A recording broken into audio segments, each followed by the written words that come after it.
بسم الله الرحمن الرحيم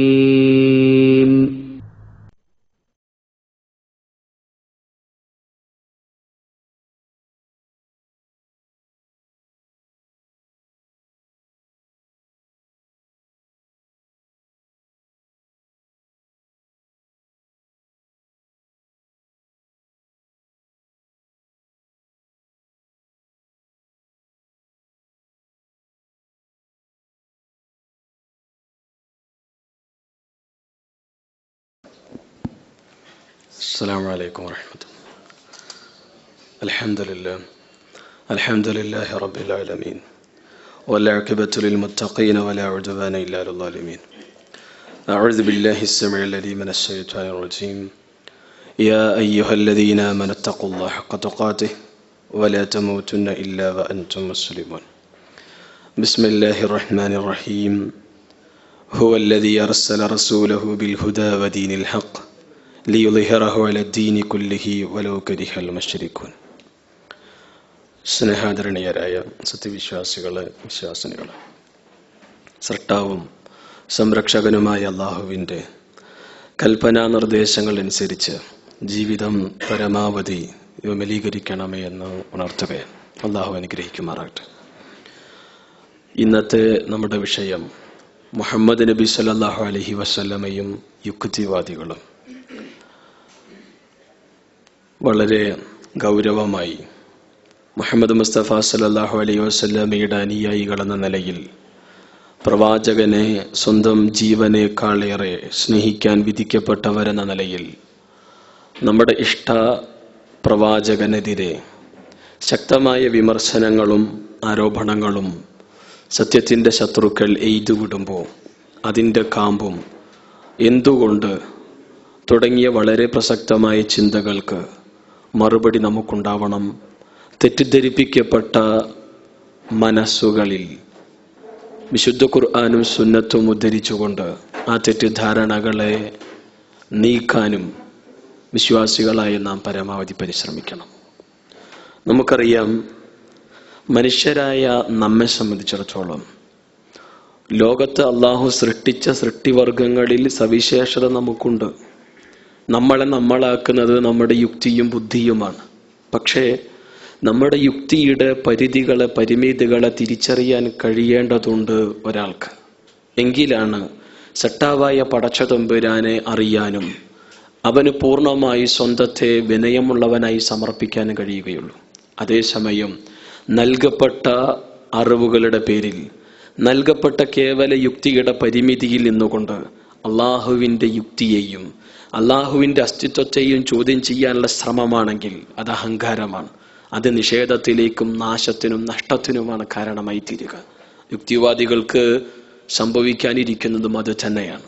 അള്ളാഹുവിൻ്റെ അസ്തിത്വത്തെ ആര് ചോദ്യം ചെയ്താലും, പടച്ചതമ്പുരാന്റെ അലംഘനീയമായ നിയമങ്ങളെ ആര് വെല്ലുവിളിച്ചാലും, പടച്ചതമ്പുരാന്റെ പ്രവാചകന്മാരുടെ പ്രവാചകത്വത്തെ ആര് നിഷേധിച്ചാലും, പരലോകമുണ്ട് എന്നുള്ള പരമയാഥാർത്ഥ്യത്തെ ആര് പരിഹസിച്ചാലും അവർക്ക് ജ്വലിക്കുന്ന നരകശിക്ഷയാണ് ലഭിക്കുക എന്ന് ഖുർആൻ പലയിടങ്ങളിൽ ആവർത്തിക്കുന്നുണ്ട്.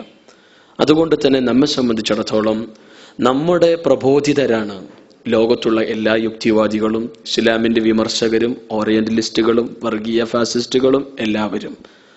ഗുണകാംക്ഷയോടെ, നസീഹത്തോടുകൂടെ ഇസ്ലാമിക ദഅവ നിർവഹിക്കാൻ നമ്മൾ തയ്യാറാവണം. മുഹമ്മദ് മുസ്തഫ സല്ലല്ലാഹു അലൈഹി വസല്ലമയെ വിശുദ്ധ ഖുർആനിന്റെയും സുന്നത്തിന്റെയും നേർക്കുനേരെയുള്ള സത്യസന്ധമായ ചരിത്രങ്ങളുടെ പശ്ചാത്തലത്തിൽ പ്രവാചകനെ ലോകത്തിന് പരിചയപ്പെടുത്താൻ നമുക്ക് കഴിയണം. നാം മനസ്സിലാക്കേണ്ടത്, മുഹമ്മദ് മുസ്തഫ സല്ലല്ലാഹു അലൈഹി വസല്ലമയെ ഇന്നും ഇന്നലെയും തുടങ്ങിയതല്ല ആളുകൾ വിമർശിക്കാൻ.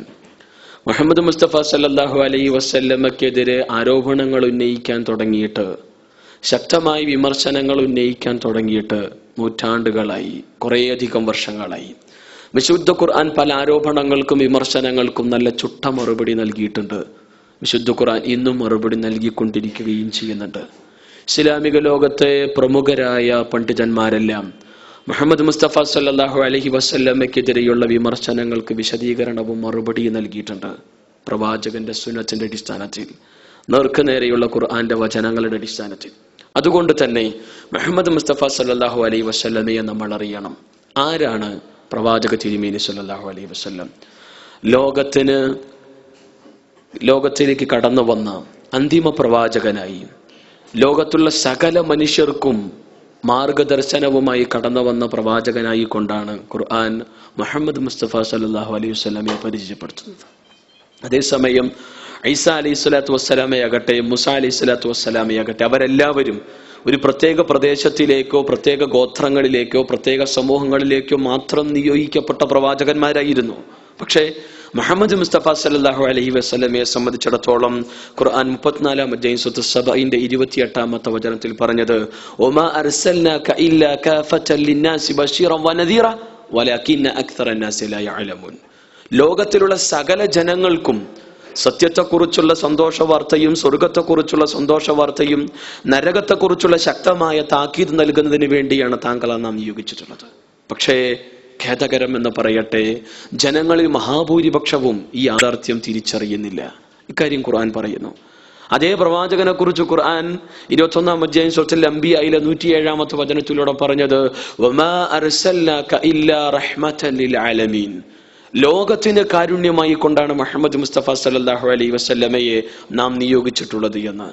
സ്വന്തം ഇച്ഛയനുസരിച്ചോ തൻ്റെതായ താല്പര്യങ്ങൾക്കനുസരിച്ചോ മതപരമായ വിഷയത്തിൽ ഒരു വാക്കുപോലും ഉരിയാടാത്തവനായി പ്രവാചകനെ ഖുർആൻ പരിചയപ്പെടുത്തുന്നു. വമാ യൻതിഖു അനിൽ ഹവാ ഇൻ ഹുവ ഇല്ലാ വഹയ്യുഹാ. കൃത്യമായ ദിവ്യ വെളിപാടിന്റെ അടിസ്ഥാനത്തിലല്ലാതെ പ്രവാചക തിരുമേനി സല്ലല്ലാഹു അലൈഹി വസല്ലമ സംസാരിക്കുന്നില്ല എന്ന് ഖുർആൻ 53-ാം അധ്യായം സൂറത്തുൻ നജ്മിന്റെ 3-4 വചനങ്ങളിലൂടെ അള്ളാഹു ഉണർത്തി. ആ പ്രവാചകനെ സംബന്ധിച്ചിടത്തോളം അള്ളാഹു ആ പ്രവാചകനിലേക്ക് വിരൽ ചൂണ്ടുകയാണ്. ലോകത്തിന് മാതൃകയായിക്കൊണ്ട്, ഉത്തമമായ ഉന്നതമായ സ്വഭാവ ഗുണത്തിനുടമയായിക്കൊണ്ട് പടച്ചതമ്പരൻ പരിചയപ്പെടുത്തിയ മനുഷ്യനാണ് റസൂൽ കരീം സല്ലല്ലാഹു അലൈഹി വസല്ലം. വഇന്നക ലഅലാ ഖുൽഖിൻ അദീം. താങ്കൾ ഏറ്റവും ഉത്തമമായ സ്വഭാവ ഗുണത്തിനുടമയാണ്. 68-ാം അധ്യായത്തിലെ 4-ാമത്തെ വചനത്തിൽ അല്ലാഹു പറഞ്ഞു. ആ പ്രവാചകനെ ചൂണ്ടിക്കൊണ്ട് ഖുർആൻ പറഞ്ഞത് ലഖദ് കാന ലക്കും ഫീ റസൂലില്ലാഹി ഉസ്വത്തുൻ ഹസന. നിങ്ങൾക്ക് മുഹമ്മദ് മുസ്തഫ സല്ലല്ലാഹു അലൈഹി വസല്ലമയിൽ ഉത്തമ മാതൃകയുണ്ട്. ഒരു മനുഷ്യൻ എന്ന നിലയിൽ അവന്റെ ജീവിതവുമായി ബന്ധപ്പെട്ട അഖില നിഖില മേഖലകളിലും കൃത്യവും പൂർണ്ണവുമായ മാതൃക റസൂൽ കരീം സല്ലല്ലാഹു അലൈഹി വസല്ലമയുടെ ജീവിതത്തിൽ നിങ്ങൾക്ക് കണ്ടെത്താൻ കഴിയുമെന്ന് ലോകത്തോട് പ്രഖ്യാപിക്കുകയാണ് ഖുർആൻ. ആ പ്രവാചകനെ കുറിച്ച് അള്ളാഹു ഒന്നുകൂടെ പറഞ്ഞു, മാ കാന മുഹമ്മദുൻ അബാ അഹദിൻ മിൻ റിജാലിക്കും വലാകിൻ റസൂലല്ലാഹ് വഖാതമൻ നബിയ്യീൻ. മുഹമ്മദ് മുസ്തഫ സല്ലല്ലാഹു അലൈഹി വസല്ലമ നിങ്ങളുടെ ആരുടെയും പിതാവല്ല, മറിച്ച് അദ്ദേഹം അള്ളാഹുവിന്റെ ദാസനാണ്, അള്ളാഹുവിന്റെ ദൂതനാണ്, അള്ളാഹുവിന്റെ ദൂതന്മാരിൽ അവസാനത്തെ കണ്ണിയുമാണെന്ന് ഖുർആൻ 33-ാം അധ്യായം അഹ്സാബിന്റെ 40-ാമത്തെ വചനത്തിലൂടെയും ഉണർത്തി. എന്നിട്ട് അല്ലാഹു പറഞ്ഞു ഹുവല്ലദീ അർസല റസൂലഹു ബിൽ ഹുദാ വദീനിൽ ഹഖ് ലിയുളഹിറഹു അലാ ദീനി കുല്ലിഹി വലൗ കരിഹൽ മുശ്രികൂൻ. തന്റെ ദാസനെ സത്യമതവും സന്മാർഗവുമായി കൊണ്ട് നിയോഗിച്ചവനാണ് സട്ടാവായ ഉടയ തമ്പുരാൻ. അതുകൊണ്ട് തന്നെ മുഹമ്മദ് മുസ്തഫ സല്ലല്ലാഹു അലൈഹി വസല്ലമയിലൂടെ ലോകം കണ്ട ഈ മതം, ഈ ജീവിത ദർശനം ഇസ്ലാം സകല മതങ്ങളെയും തത്വശാസ്ത്രങ്ങളെയും ഭൗതിക ദർശനങ്ങളെയും ഇസങ്ങളെയും അതിജയിച്ചുകൊണ്ട് ജൈത്രയാത്ര തുടരുക തന്നെ ചെയ്യും. അത് മുശ്രിക്കുകൾക്ക് എത്ര കണ്ട് അറപ്പും വെറുപ്പും ഉണ്ടെങ്കിലും ശരിയെന്ന് ഖുർആൻ ഗൗരവമായി പഠിപ്പിക്കുന്നു. 61-ാം അധ്യായം സൂറത്ത് സഫിലെ ശ്രദ്ധേയമായ വചനങ്ങളിലൂടെ നമ്മൾ മനസ്സിലാക്കണം, 9-ാമത്തെ വചനത്തിലൂടെ. അതുകൊണ്ട് റസൂൽ കരീം സല്ലല്ലാഹു അലൈഹി വസല്ലമയെ നമ്മൾ അറിയുക. ലോകത്ത് ഏറെ ശ്രദ്ധിക്കപ്പെട്ട, അതേസമയം ഏറെ വിമർശിക്കപ്പെട്ട, അതേസമയം ഏറെ ആരോപണങ്ങൾക്ക് വിധേയമാക്കപ്പെട്ട ഒരു വ്യക്തിത്വമാണ് ചരിത്രത്തിൽ റസൂൽ കരീം സല്ലല്ലാഹു അലൈഹി വസല്ലം. എല്ലാവരും അവരുടെ പേനയും അവരുടെ നാവും അവരുടെ മൂർച്ചയുള്ള ആയുധങ്ങളും അവരുടെ മൂർച്ചയുള്ള സിദ്ധവൈഭവമുള്ള ബുദ്ധിജീവികളും എല്ലാം പ്രവാചക തിരുമേനി സല്ലല്ലാഹു അലൈഹി വസല്ലമയ്ക്കെതിരെ തിരിഞ്ഞിരുന്നു. ഇന്നും അത് തുടർന്നുകൊണ്ടിരിക്കുകയും ചെയ്യുന്നു. എത്രത്തോളം എന്നാൽ കേരളത്തിൽ മുഹമ്മദ് മുസ്തഫ സല്ലല്ലാഹു അലൈഹി വസല്ലമയെ, അദ്ദേഹത്തിന്റെ വ്യക്തിത്വത്തെ വലിച്ചു കീറാനും അദ്ദേഹത്തിന്റെ ആദർശനിഷ്ഠയെ സമൂഹത്തിൽ മോശമായി ചിത്രീകരിക്കുവാനും അദ്ദേഹത്തിന്റെ കുടുംബജീവിതത്തെ വളരെ മോശമായി സമൂഹത്തിൽ വികൃതമാക്കുവാനുമുള്ള ശ്രമങ്ങൾ തുടങ്ങിയിട്ട് നാളേറെയായി, വർഷങ്ങളേറെയായി. കേരള യുക്തിവാദി സംഘവും അതേപോലെ തന്നെ യുക്തിരേഖ പോലുള്ള ഇറക്കപ്പെടുന്ന ലേഖനങ്ങളും അതുമായി ബന്ധപ്പെട്ട മാസികകളും കേരളത്തിലെ ശാസ്ത്ര സാഹിത്യ പരിഷത്തിന്റെ വക്താക്കളും അതിന്റെ തലതൊട്ടപ്പന്മാരും അതോടൊപ്പം തന്നെ കേരളത്തിന് മലയാള സാഹിത്യത്തിന് നിരവധി സംഭാവനകൾ നൽകിയ ബുദ്ധിജീവി എന്നെല്ലാം പലരും അഭിസംബോധന ചെയ്യുന്ന, പലരും അംഗീകരിക്കുന്ന ശ്രീ ആനന്ദ് പോലും റസൂൽ കരീം സല്ലല്ലാഹു അലൈഹി വസല്ലമയെ വിമർശിക്കുന്നതിൽ പ്രവാചകനെതിരെ അടിസ്ഥാനരഹിതമായ ആരോപണങ്ങൾ എയ്തുവിടാൻ ഒരിക്കലും മടി കാണിക്കാത്ത വ്യക്തിത്വമായിരുന്നു. അദ്ദേഹത്തിന്റെ പുസ്തകങ്ങളിലൂടെ എല്ലാം കണ്ണോടിക്കുമ്പോൾ കഷ്ടം തോന്നലുണ്ട്. കാരണം മുഹമ്മദ് മുസ്തഫ സല്ലല്ലാഹു അലൈഹി വസല്ലമയെ പഠിക്കേണ്ടതും വിലയിരുത്തേണ്ടതും വിമർശിക്കേണ്ടതും ആർക്കും വിമർശിക്കാം. റസൂലുള്ളാഹിനെ ആർക്കും പഠിക്കാം. പക്ഷെ സൃഷ്ടിപരമായിട്ടുള്ള വിമർശനത്തിന് ഇസ്ലാം സ്വാഗതം ചെയ്യുന്നുണ്ട്. അതിന് കൃത്യമായ മറുപടിയും ഇസ്ലാം നൽകുന്നുണ്ട്. വിമർശിക്കാം, സ്വാഭാവികമാണ് വിമർശനം. അത് സൃഷ്ടിപരമാവണം. കേവലം വിമർശിക്കാൻ വേണ്ടി വിമർശിക്കുക, വാദിക്കാൻ വേണ്ടി വാദിക്കുക, അടിസ്ഥാനരഹിതമായ വാദമുഖങ്ങൾ ഉന്നയിക്കുക, അതിലർത്ഥമില്ല. മുഹമ്മദ് മുസ്തഫ സല്ലല്ലാഹു അലൈഹി വസല്ലമയെ ശ്രീ ആനന്ദ് പോലും അറിഞ്ഞത്, പഠിച്ചത്, മനസ്സിലാക്കിയത് ഖുർആനിന്റെ അടിസ്ഥാനത്തിലല്ല, പ്രവാചകന്റെ ഹദീസുകളുടെ അടിസ്ഥാനത്തിലല്ല, പ്രവാചകന്റെ ചരിത്രം വായിക്കുകയോ മനസ്സിലാക്കുകയോ ചെയ്യുക വഴിയല്ല. മറിച്ച് ഏതോ ഒരു ഓറിയന്റലിസ്റ്റ് ചിന്തകൻ എഴുതിവിട്ട ചവറ സാഹിത്യങ്ങൾ. മാക്സിൻ റോഡിൻസൺ എന്നൊരു ചിന്തകൻ ഉണ്ടായിരുന്നു. അയാളുടെ പ്രവാചക വിമർശന കൃതികൾ അപ്പടി വിഴുങ്ങി എന്നിട്ട് മലയാള ഭാഷയിൽ ഛർദ്ദിക്കുകയാണ് അദ്ദേഹത്തിന്റെ പല പുസ്തകങ്ങളിലൂടെ. വട്ടക്കാരനും വിരുന്നുകാരനും മരുഭൂമികൾ ഉണ്ടാകുന്നത് എങ്ങനെ തുടങ്ങിയുള്ള പുസ്തകങ്ങളിലൂടെ അതാണ് നമ്മൾ അറിയുന്നതും വായിക്കുന്നതും. അഭയാർത്ഥികൾ പോലുള്ള അദ്ദേഹത്തിന്റെ സമാഹാരങ്ങളിലൂടെ. ഇതാണ് കേരളത്തിലെ സാംസ്കാരിക രംഗത്തെ ബുദ്ധിജീവികളുടെ അവസ്ഥയെങ്കിൽ പിന്നെ പറയേണ്ടതുണ്ടോ? ഖുർആനൊരു വിമർശന പഠനം, എടമുറുകന്റെ ഒരു ഗ്രന്ഥ സമാഹാരം. അതേപോലെ മുസ്ലിം നാമധാരികളായ യുക്തിവാദികൾ അബ്ദുള്ള മേപ്പിയൂരും സയ്യിദ് മുഹമ്മദ് ആനക്കയ്യവും മുഹമ്മദ് നബി പ്രചരണവും യാഥാർത്ഥ്യവും കണ്ടാൽ ഒരു മാപ്പള പുസ്തകമാണെന്ന് തോന്നും. പച്ച കളർ കൊടുത്ത് ലാ ഇലാഹ ഇല്ലല്ലാഹ് എന്ന് കാലിഗ്രഫിയിൽ എഴുതി എന്നിട്ട് 2 മാപ്പള പേര് വിട്ടപ്പോ സ്വാഭാവികമായി മുസ്ലിങ്ങളുടെ ഗ്രന്ഥാണെന്ന് കരുതി മുസ്ലിങ്ങളെ കൊണ്ട് തന്നെ വായിപ്പിക്കാനും വാങ്ങിപ്പിക്കാനുള്ള ശ്രമങ്ങൾ നടന്നു. ഇതെല്ലാം കേരളത്തിൽ നടന്നുകൊണ്ടിരിക്കുന്നു. ക്രൈസ്തവ മിഷണറിമാരാകട്ടെ അതിന്റെ ഫ്രണ്ട് പേജ് ചീന്തിക്കൊണ്ട് അഡ്രസ് ഇല്ലാതെ യുക്തിവാദികളിൽ നിന്ന് വാങ്ങിക്കൊണ്ട് അവരുടെ മിഷണറി പ്രവർത്തനങ്ങളുടെ ഭാഗമായി വിതരണം ചെയ്യുന്നു. പുറമെ വർഗീയ ശക്തികളും യുക്തിവാദികളും അതോടൊപ്പം തന്നെ ക്രൈസ്തവരും പ്രവാചകനെ സമൂഹത്തിൽ പിച്ചി ചീന്താനും വിമർശിക്കാനും വേണ്ടി ആ രംഗത്ത് ഒറ്റക്കെട്ടായി നിൽക്കുന്നു. നമ്മെ സംബന്ധിച്ചിടത്തോളം അങ്ങനെയൊക്കെയാണോ നബി? നബി എന്താ അങ്ങനെ ചെയ്തത്?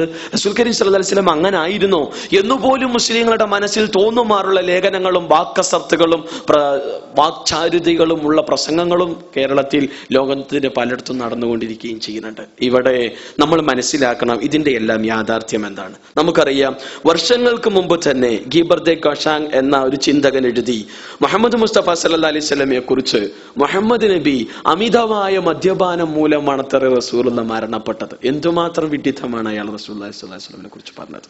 എന്നിട്ട് ചാണകക്കൂനയിൽ ഉപേക്ഷിപ്പിക്കപ്പെട്ട മൃതദേഹം പന്നികൾ ഭക്ഷിച്ചു പോലും. ഇതാണ് പന്നി മാംസവും മദ്യവും മുസ്ലിങ്ങൾക്ക് ഹറാമാകാൻ കാരണമെന്ന്. നലിച്ചോക്കിൻ, എവിടെയാണ്, എന്താണ് ഇദ്ദേഹം റസൂലുള്ളാഹി സ്വല്ലല്ലാഹു അലൈഹി വസല്ലമയെ കുറിച്ച് മനസ്സിലാക്കി? ഇസ്ലാമിനെ കുറിച്ച് എന്താണ് ഇയാൾ അറിഞ്ഞത്? പോകട്ടെ, ഇന്നസെന്റ് മൂന്നാമൻ റസൂൽ കരീം സല്ലല്ലാഹു അലൈഹി വസല്ലമയെ കുറിച്ച് പറഞ്ഞത് നബി അന്തിക്രിസ്തു ആണെന്നാണ്. പോരാ, 1876 ഡോട്ടി എഴുതി മുഹമ്മദ് നബി വൃത്തികെട്ട വഞ്ചകനായ കാട്ടറിബെന്ന് പ്രവാചക തിരുമേനിയെ സമൂഹത്തിൽ പരിചയപ്പെടുത്തി. പടച്ചതമ്പുരാൻ കാക്കട്ടെ. എന്തായിരുന്നാലും 1828 ഫോസ്റ്റർ ഡാനിയൽ മുഹമ്മദ് മുസ്തഫ സല്ലല്ലാഹു അലൈഹി വസല്ലമയെ കുറിച്ച് പറഞ്ഞത് ആട്ടിൻകുട്ടിയുടെ ചെറിയ കൊമ്പാണ് മുഹമ്മദ് നബി എന്ന്. കാരണം ആംസ്ട്രോങ് പറഞ്ഞത് പിശാചുക്കളുടെ വരുതിയിലായിരുന്നു മുഹമ്മദ് മുസ്തഫ സല്ലല്ലാഹു അലൈഹി വസല്ലം. ലൈംഗിക വൈകൃതങ്ങൾ അദ്ദേഹത്തിന്റെ സ്വഭാവമായിരുന്നു എന്ന് വരെ എഴുതിവിട്ടു. മാത്രമല്ല, ക്രിസ്തു മതം വിട്ട സെർജിയസ് എന്ന സന്യാസിയാണ് മുഹമ്മദ് നബിക്ക് ക്രൈസ്തവ പ്രമാണങ്ങൾ പഠിപ്പിച്ചു കൊടുത്തത്. അതുകൊണ്ടാണ് മുഹമ്മദ് നബി ഈസാ നബിയുടെയും മൂസാ നബിയുടെയും ഇസ്രായേലരുടെ ചരിത്രക്ക് പറയുകയും പ്രചരിപ്പിക്കുകയും ചെയ്തത് സെർജിയസ് എന്ന സന്യാസിയിൽ നിന്ന് കോപ്പി അടിച്ചത് കൊണ്ടാണ്, അദ്ദേഹത്തിൽ നിന്ന് പഠിച്ചത് കൊണ്ടാണ്. ചരിത്രത്തിൽ അങ്ങനെയൊരു സെർജിയസ് എന്ന സന്യാസിയായ ക്രൈസ്തവ വര്യൻ ജീവിച്ചിരുന്നതായി ഇന്നേ വരെ തെളിയിക്കാൻ കഴിഞ്ഞിട്ടില്ല. പിന്നെയാണ് അയാൾ നിന്ന് പഠിക്കുക.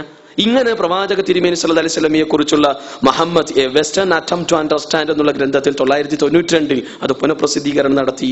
ഇതിലെല്ലാം തന്നെ ഇതുപോലുള്ള കുപ്രചരണങ്ങൾ കാണാം. എന്തിനേറെ, ബർത്തറമസി ഹെർബലോട്ട് പറയുന്നത് തന്റെ ഗ്രന്ഥത്തിലൂടെ അദ്ദേഹം വിശദീകരിച്ചത് മുഹമ്മദ് നബി കപടനായകനും ദൈവനിന്ദയുടെ സ്ഥാപകനും മുഹമ്മദ് എന്ന ഇസത്തിന്റെ സ്ഥാപക നേതാവുമാണെന്ന്. ഇസ്ലാമിന് പറയണം മുഹമ്മദിസമാണ് ഇസ്ലാം. ഇസ്ലാമിന്റെ സ്ഥാപകൻ അത് മുഹമ്മദ് നബിയാണെന്ന്. വല്ലാത്ത പച്ച നുണയും വിഡിത്തവുമാണ്. ഇസ്ലാമിന്റെ സ്ഥാപകൻ റസൂൽ കരീം സല്ലല്ലാഹു അലൈഹി വസല്ലമയല്ല. കേരളത്തിലെ PSCയിലടക്കം ക്വസ്റ്റ്യൻ വരെ എന്താ, ഇസ്ലാം മത സ്ഥാപകനാര്, താഴെ ഇബ്രാഹിം, യേശു, അതേപോലെ മുഹമ്മദ് നബി. മുഹമ്മദ് ഇട്ടാലാണ് മാർക്ക് കിട്ടുള്ളൂ. PSCക്കും നേരം വെളുത്തിട്ടില്ല എന്ന് താല്പര്യം. നാല് ചോക്ക ഇങ്ങനെ പോകുന്നു. റസൂൽ കരീം സല്ലല്ലാഹു അലൈഹി വസല്ലമയെ കുറിച്ച് മനസ്സിലാക്കിക്കൊണ്ടിരിക്കുന്ന ആളുകളുടെ അറിവുകൾ പോകട്ടെ.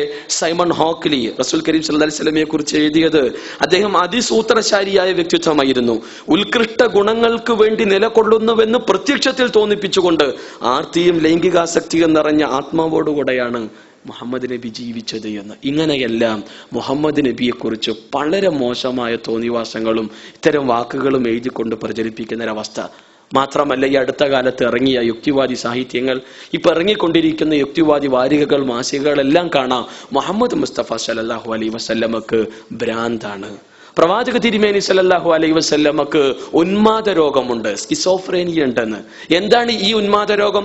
ഉന്മാദ രോഗം ഉള്ളത് കൊണ്ടാണ് റസൂലുള്ളാഹി സ്വല്ലല്ലാഹു അലൈഹി വസല്ലം വഹി കിട്ടുന്നെന്ന് പറയുന്നത്.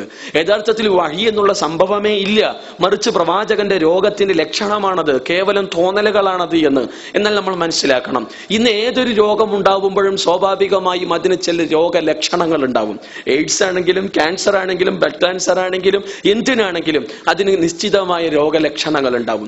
പ്രവാചക തിരുമേനി സല്ലല്ലാഹു അലൈഹി വസല്ലമക്ക് സ്കിസോഫ്രേനിയ ഉണ്ടെങ്കിൽ ആ രോഗലക്ഷണങ്ങൾ മുഹമ്മദ് നബിയിൽ കാണേണ്ടതല്ലേ? കാണേണ്ടതുണ്ട്. ആ രോഗലക്ഷണങ്ങളിൽ ഏതെങ്കിലും ഒരു ലക്ഷണം മുഹമ്മദ് മുസ്തഫ സല്ലല്ലാഹു അലൈഹി വസല്ലമയുടെ ജീവിതത്തിൽ കാണാൻ കഴിയുമോ? ഇല്ല. ഒന്നാമത്തെ ലക്ഷണം എന്താണ്? നിരന്തരം മാറിക്കൊണ്ടിരിക്കുന്ന സ്വഭാവം. അത്തരം ആളുകൾ, ഈ സ്കിസോഫ്രേനിയ ബാധിച്ച ആളുകളെ സംബന്ധിച്ചിടത്തോളം ഇപ്പോഴുള്ള സ്വഭാവം ഇരിക്കില്ല, കുറച്ച് കഴിഞ്ഞാൽ ഏത് സമയവും മാറാം, ഏത് സമയം തിരിച്ചു പറയാം, ഏത് സമയം സ്വഭാവം മാറ്റങ്ങൾ ഉണ്ടാവാം. മുഹമ്മദ് മുസ്തഫ സല്ലല്ലാഹു അലൈഹി വസല്ലമ അങ്ങനെ നിരന്തരമായി മാറുന്ന ഒരു സ്വഭാവത്തിനുടമയായിരുന്നുവെങ്കിൽ ആയിരക്കണക്കിന്, പതിനായിരക്കണക്കിന്, ലക്ഷക്കണക്കിന് വരുന്ന സഹാബിവര്യന്മാർ അദ്ദേഹത്തിന്റെ നാവിൽ നിന്നും പുറത്തു വരുന്ന ഓരോ വാക്കും അപ്പടി ജീവിതത്തിൽ പകർത്താൻ പരിശ്രമിക്കുമായിരുന്നു. റസൂലുള്ളാഹി സ്വല്ലല്ലാഹു അലൈഹി വസല്ലമ കാൽ വെച്ചിടത്ത് കാൽ വെക്കാനും, പ്രവാചക തിരുമേനി സല്ലല്ലാഹു അലൈഹി വസല്ലമ നടന്നതുപോലെ നടക്കാനും, പ്രവാചകൻ തക്ബീർ കെട്ടിയതുപോലെ കെട്ടാനും ആ മഹാസമൂഹം തയ്യാറാകുമായിരുന്നു? ഒരിക്കലുമില്ല. രണ്ടാമത്തെ ലക്ഷണം, പ്രതികരണങ്ങൾ വൈരുദ്ധ്യാത്മകമായിരിക്കും. ചിരിക്കേണ്ട സമയത്ത് ഉന്മാദ രോഗി കരയും, കരയേണ്ട സമയത്ത് സ്കിസോഫ്രേനിയുള്ള ആളുകൾ ചിരിക്കും. ഇങ്ങനെ വൈരുദ്ധ്യം കാണാൻ കഴിയും. റസൂലുള്ളാഹി സ്വല്ലല്ലാഹു അലൈഹി വസല്ലമയുടെ ജീവിതത്തിൽ എവിടെയെങ്കിലും കരയേണ്ട സമയത്ത് പ്രവാചകൻ സല്ലല്ലാഹു അലൈഹി വസല്ലമ ഒരു ഉന്മാദ രോഗിയെ പോലെ പൊട്ടിച്ചിരിച്ചുവോ? ചിരിക്കേണ്ട സമയത്ത് റസൂൽ കരീം സല്ലല്ലാഹു അലൈഹി വസല്ലമ പൊട്ടിക്കരഞ്ഞുവോ? ഈ രീതിയിലുള്ള ഭ്രാന്ത നിലപാടുകൾ പ്രവാചകന്റെ ജീവിതത്തിൽ എവിടെയും കാണാൻ കഴിയുമോ? ഇല്ല. മുഹമ്മദ് മുസ്തഫ സല്ലല്ലാഹു അലൈഹി വസല്ലമയുടെ മടിയിൽ തലവെച്ചുകൊണ്ടാണല്ലോ അദ്ദേഹത്തിന്റെ പേരക്കുട്ടി പിടഞ്ഞു മരിക്കുന്നത്. കണ്ണുകൾ തുറിച്ച് കണങ്കാലുകൾ തമ്മിൽ കൂട്ടിയടിച്ച് വേദന കൊണ്ട് പൊളയുന്ന തന്റെ പേരക്കുട്ടിയുടെ ആ പ്രയാസം മനസ്സിലാക്കി റസൂൽ കരീം സല്ലല്ലാഹു അലൈഹി വസല്ലമ ഉന്മാദ രോഗിയെ പോലെ പൊട്ടിച്ചിരിച്ചുവോ? ഇല്ല. മറിച്ച് ആ കണ്ണുകൾ നിറഞ്ഞു, നിസ്സഹായനായിക്കൊണ്ട് തലതാഴ്ത്തിയിരുന്നു പ്രവാചകൻ. സഹാബത്ത് ചോദിച്ചില്ലേ, നബിയെ നിങ്ങൾ കരയേ, എന്താ അത്? റസൂലുള്ളാഹി പറഞ്ഞു, ഇത് പടച്ചതമ്പുരാൻ ചില മനസ്സുകളിൽ ഇട്ടു തരുന്ന കാരുണ്യമാണ്. അതാണ് നീ കാണുന്നത്. എന്റെ പേരക്കുട്ടിയുടെ വേർപാട് അത് എന്നെ വല്ലാതെ വേദനിപ്പിക്കുന്നു എന്ന്. തന്റെ മകൻ ഇബ്രാഹിം മരിച്ചപ്പോ ആ കണ്ണുകൾ നിറഞ്ഞില്ലേ? ഖദീജ ബീവിയുടെ മരണ വാർത്ത ആ പ്രവാചകന്റെ മനസ്സുകളെ വേദനിപ്പിച്ചില്ലേ? പൊട്ടിച്ചിരിച്ചു റസൂലുള്ളാഹി? ഇല്ല. പിന്നെ മൂന്നാമത്തെ ലക്ഷണം, അന്തർമുഖനായിരിക്കും ഇത്തരം ആളുകൾ. സ്വന്തം കാര്യം മാത്രം നോക്കി സ്വയം ഉൾവലിയും, സമൂഹത്തിലേക്ക് വരാൻ കഴിയില്ല. റസൂൽ കരീം സല്ലല്ലാഹു അലൈഹി വസല്ലമ സ്വയം ഉൾവലിയുകയും സ്വന്തം കാര്യം മാത്രം നോക്കി നിന്ന ഒരു വ്യക്തിത്വമായിരുന്നു. ഒരേ സമയം ഒരു ഭർത്താവ് എന്ന നിലയിൽ, പിതാവ് എന്ന നിലയിൽ, നേതാവ് എന്ന നിലയിൽ, പടനായകൻ എന്ന നിലയിൽ ജീവിതത്തിന്റെ എല്ലാ മേഖലകളിലും ഉത്തരവാദിത്തങ്ങൾ നിർവഹിച്ചുകൊണ്ട് ഒരു സമൂഹത്വം മുഴുവൻ വിപുലീകരിച്ച മഹാവ്യക്തിത്വം. സ്വന്തത്തിൽ ഒതുങ്ങി നിന്നോ റസൂൽ കരീം സല്ലല്ലാഹു അലൈഹി വസല്ലമ? ഇല്ല. പിന്നെ അടുത്തത്, നിർണിതമായ ലക്ഷ്യങ്ങൾക്ക് വേണ്ടി വ്യവസ്ഥാപിതമായി പ്രവർത്തിക്കാൻ കഴിയില്ല ഒരു ഉന്മാദ രോഗിക്ക്. കേവലം 23 വർഷം കൊണ്ടാണ് റസൂൽ കരീം സല്ലല്ലാഹു അലൈഹി വസല്ലമ ഒരു സമൂഹത്തെ മുഴുവൻ ഖുർആൻ ഉപയോഗിച്ചുകൊണ്ട് അല്ലാഹ് തൃപ്തിപ്പെട്ട, ലോകം കണ്ട ഉത്തമ തലമുറയാക്കി മാറ്റിയെടുക്കുന്നത്. കഴിയുമോ കേവലം ഒരു സ്കിസോഫ്രീനിയ ബാധിച്ച ഒരു വ്യക്തിക്ക്? കേവലം ഉന്മാദ രോഗവും മാനസിക രോഗവും ഉള്ള ഒരു വ്യക്തിക്ക് ഒരു സമൂഹത്തെ വാർത്തെടുക്കാൻ കഴിയുമോ ഈ രീതിയിൽ? അത്തരം രോഗികളെ ആരെങ്കിലും അന്ധമായി അനുസരിക്കുമായിരുന്നോ? അന്ധമായി നമുക്ക് അനുകരിക്കാം റസൂൽ കരീം സല്ലല്ലാഹു അലൈഹി വസല്ലമയെ. അന്ധമായി നമുക്ക് അനുസരിക്കാം റസൂൽ കരീം സല്ലല്ലാഹു അലൈഹി വസല്ലമയെ. നമുക്ക് അങ്ങനെ അനുസരിക്കാൻ ആകെ റസൂൽ കരീം സല്ലല്ലാഹു അലൈഹി വസല്ലം മാത്രമേ ഉള്ളൂ, മറ്റാരെയും പറ്റൂല. ആ മുഹമ്മദ് മുസ്തഫ സല്ലല്ലാഹു അലൈഹി വസല്ലമക്ക് ഈ രോഗലക്ഷണങ്ങളും ഒന്നുമില്ല.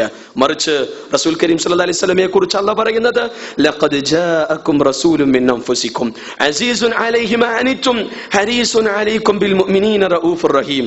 നിങ്ങൾക്ക് നിങ്ങളിൽ നിന്ന് തന്നെയുള്ള ഒരു ദൂതനെ ദാ വന്നിരിക്കുന്നു. അതുകൊണ്ട് തന്നെ നിങ്ങൾ കഷ്ടപ്പെടുന്നത് സഹിക്കാൻ കഴിയാത്തവനാണ് അദ്ദേഹം. നിങ്ങളുടെ കാര്യത്തിൽ അതീവ താല്പര്യമുള്ളവനാണ് അദ്ദേഹം. മാത്രമല്ല സത്യവിശ്വാസികളോട് അത്യന്തം ദയാലുവും കാരുണ്യവും ഉള്ളവനാണ് മുഹമ്മദ് മുസ്തഫ സല്ലല്ലാഹു അലൈഹി വസല്ലം. നമ്മെ ഇഷ്ടമാണ് റസൂലുള്ളാഹിക്ക്. അതുകൊണ്ട് തന്നെ നമ്മെ സ്നേഹിക്കുന്ന, നമ്മെ ഇഷ്ടപ്പെടുന്ന നമ്മുടെ പ്രവാചകനെതിരെ ഇത്തരത്തിലുള്ള ആരോപണങ്ങളും ഇത്തരം മോശമായ പ്രതികരണങ്ങളും ഉണ്ടാവുമ്പോൾ സൃഷ്ടിപരമായി പ്രതികരിക്കാൻ നമുക്ക് കഴിയണം. എങ്ങനെ? വാളും കുന്തവും ഉപയോഗിച്ചുകൊണ്ടല്ല, മറിച്ച് ഖുർആനും സുന്നത്തും മുന്നിൽ വെച്ചുകൊണ്ട് കൃത്യമായി വിമർശനങ്ങളുടെ മൂർച്ചയുള്ള മുനകളുടയ്ക്കാൻ നമുക്ക് കഴിയേണ്ടതുണ്ട്. വിശുദ്ധ ഖുർആന്റെയും സുന്നത്തിന്റെയും അടിസ്ഥാനത്തിൽ അതിന് നമ്മൾ പരിശ്രമിക്കേണ്ടതുണ്ട് എന്നതാണ് സത്യം. അതുകൊണ്ട് തന്നെ യുക്തിവാദികൾ പറഞ്ഞു, കേവലം ഉന്മാദ രോഗിയായ, കേവലം ഒരു കാട്ടറബിയുടെ മനസ്സിൽ നിന്ന് മസ്തിഷ്കത്തിൽ നിന്നുള്ള ചില ചിതറിയ ചിന്തകളാണ് ഖുർആൻ എന്ന സമാഹാരമെന്ന്. എന്ന് വെച്ചാൽ മുഹമ്മദ് മുസ്തഫ സല്ലല്ലാഹു അലൈഹി വസല്ലം എഴുതിയ രചനയാണ്, പ്രവാചകന്റെ ഒരു കൈപുസ്തകമാണ് ഖുർആൻ, പ്രവാചകന്റെ ലേഖനങ്ങളുടെ സമാഹാരമാണ് ഖുർആൻ എന്ന്. ഇല്ല, ഒരിക്കലും പ്രവാചക തിരുമേനി സല്ലല്ലാഹു അലൈഹി വസല്ലം ആ ഒരു അവകാശവാദം ഉന്നയിച്ചിട്ടുമില്ല. ഒരാൾ അങ്ങനെ ഒരു അവകാശവാദം ഉന്നയിക്കുന്നുവെങ്കിൽ നമുക്ക് പറയാമായിരുന്നു, മരണം വരെ ഇതെന്റെ ഗ്രന്ഥമാണെന്ന് റസൂലുള്ളാഹി സ്വല്ലല്ലാഹു അലൈഹി വസല്ലം തമാശക്ക് പോലും പറഞ്ഞിട്ടില്ല. നമ്മൾ മനസ്സിലാക്കേണ്ടതുണ്ട്, പ്രവാചക ചരിത്രത്തിൽ 40 വയസ്സുവരെ അല്ലമീൻ എന്ന് വിളിക്കപ്പെട്ട പ്രവാചകൻ എന്നാണോ തനിക്ക് ദിവ്യ വെളിപാട് ലഭിക്കുന്നത് അന്ന് മുതലാണ് അല്ലമീൻ എന്ന് വിളിച്ച നാവുകൾ അദ്ദേഹത്തെ സാഹിർ എന്നും ഖദാബ് എന്ന് വിളിച്ച് പരിഹസിച്ചത്. അതെ, ആ ഒരു അവസ്ഥയിൽ പോലും ഈ വഹി കിട്ടുന്നു എന്ന് വാദിച്ച പ്രവാചകൻ അവിടെ പോലും നമ്മൾ മനസ്സിലാക്കണം, മരണം വരെ ഇത് എന്റേതാണെന്ന് പറഞ്ഞില്ല. അതേസമയം എന്റേതാണെന്ന് പറഞ്ഞിരുന്നുവെങ്കിലോ അന്നത്തെ അറേബ്യൻ സാഹിത്യ തറവാട്ടിലെ കൊലപതിമാർ മുഹമ്മദ് നബിയുടെ മുന്നിൽ മുട്ടുമടക്കമായിരുന്നു. അത്രമാത്രം സാഹിത്യ സമ്പുഷ്ടമായിരുന്നു ഖുർആൻ. മാത്രമല്ല സമ്പത്തും സൗകര്യങ്ങളും നൽകി അവരുടെ രാജാവും നേതാവുമാക്കുമായിരുന്നു മുഹമ്മദ് മുസ്തഫ സല്ലല്ലാഹു അലൈഹി വസല്ലമയെ. ഒരിക്കലും പ്രവാചകൻ അങ്ങനെ വാദിച്ചില്ല. എന്തിനേറെ തമാശക്ക് പോലും നുണ പറയാത്ത റസൂൽ കരീം സല്ലല്ലാഹു അലൈഹി വസല്ലമ അബൂ സുഫിയാൻ അതേ പ്രവാചകന്റെ ശത്രുവായിരുന്നല്ലോ ഒരു കാലത്ത്, പിന്നീട് മിത്രമായി, ഒടുവിൽ മുസ്ലിമായി. പക്ഷേ ശത്രുവായിരുന്ന കാലത്ത് പോലും ഹിർക്കലിന്റെ കൊട്ടാരത്തിൽ പോലും അവിടെ ചോദിക്കപ്പെട്ടു റസൂലുള്ളാഹിന്റെ വ്യക്തിത്വത്തെ കുറിച്ച്.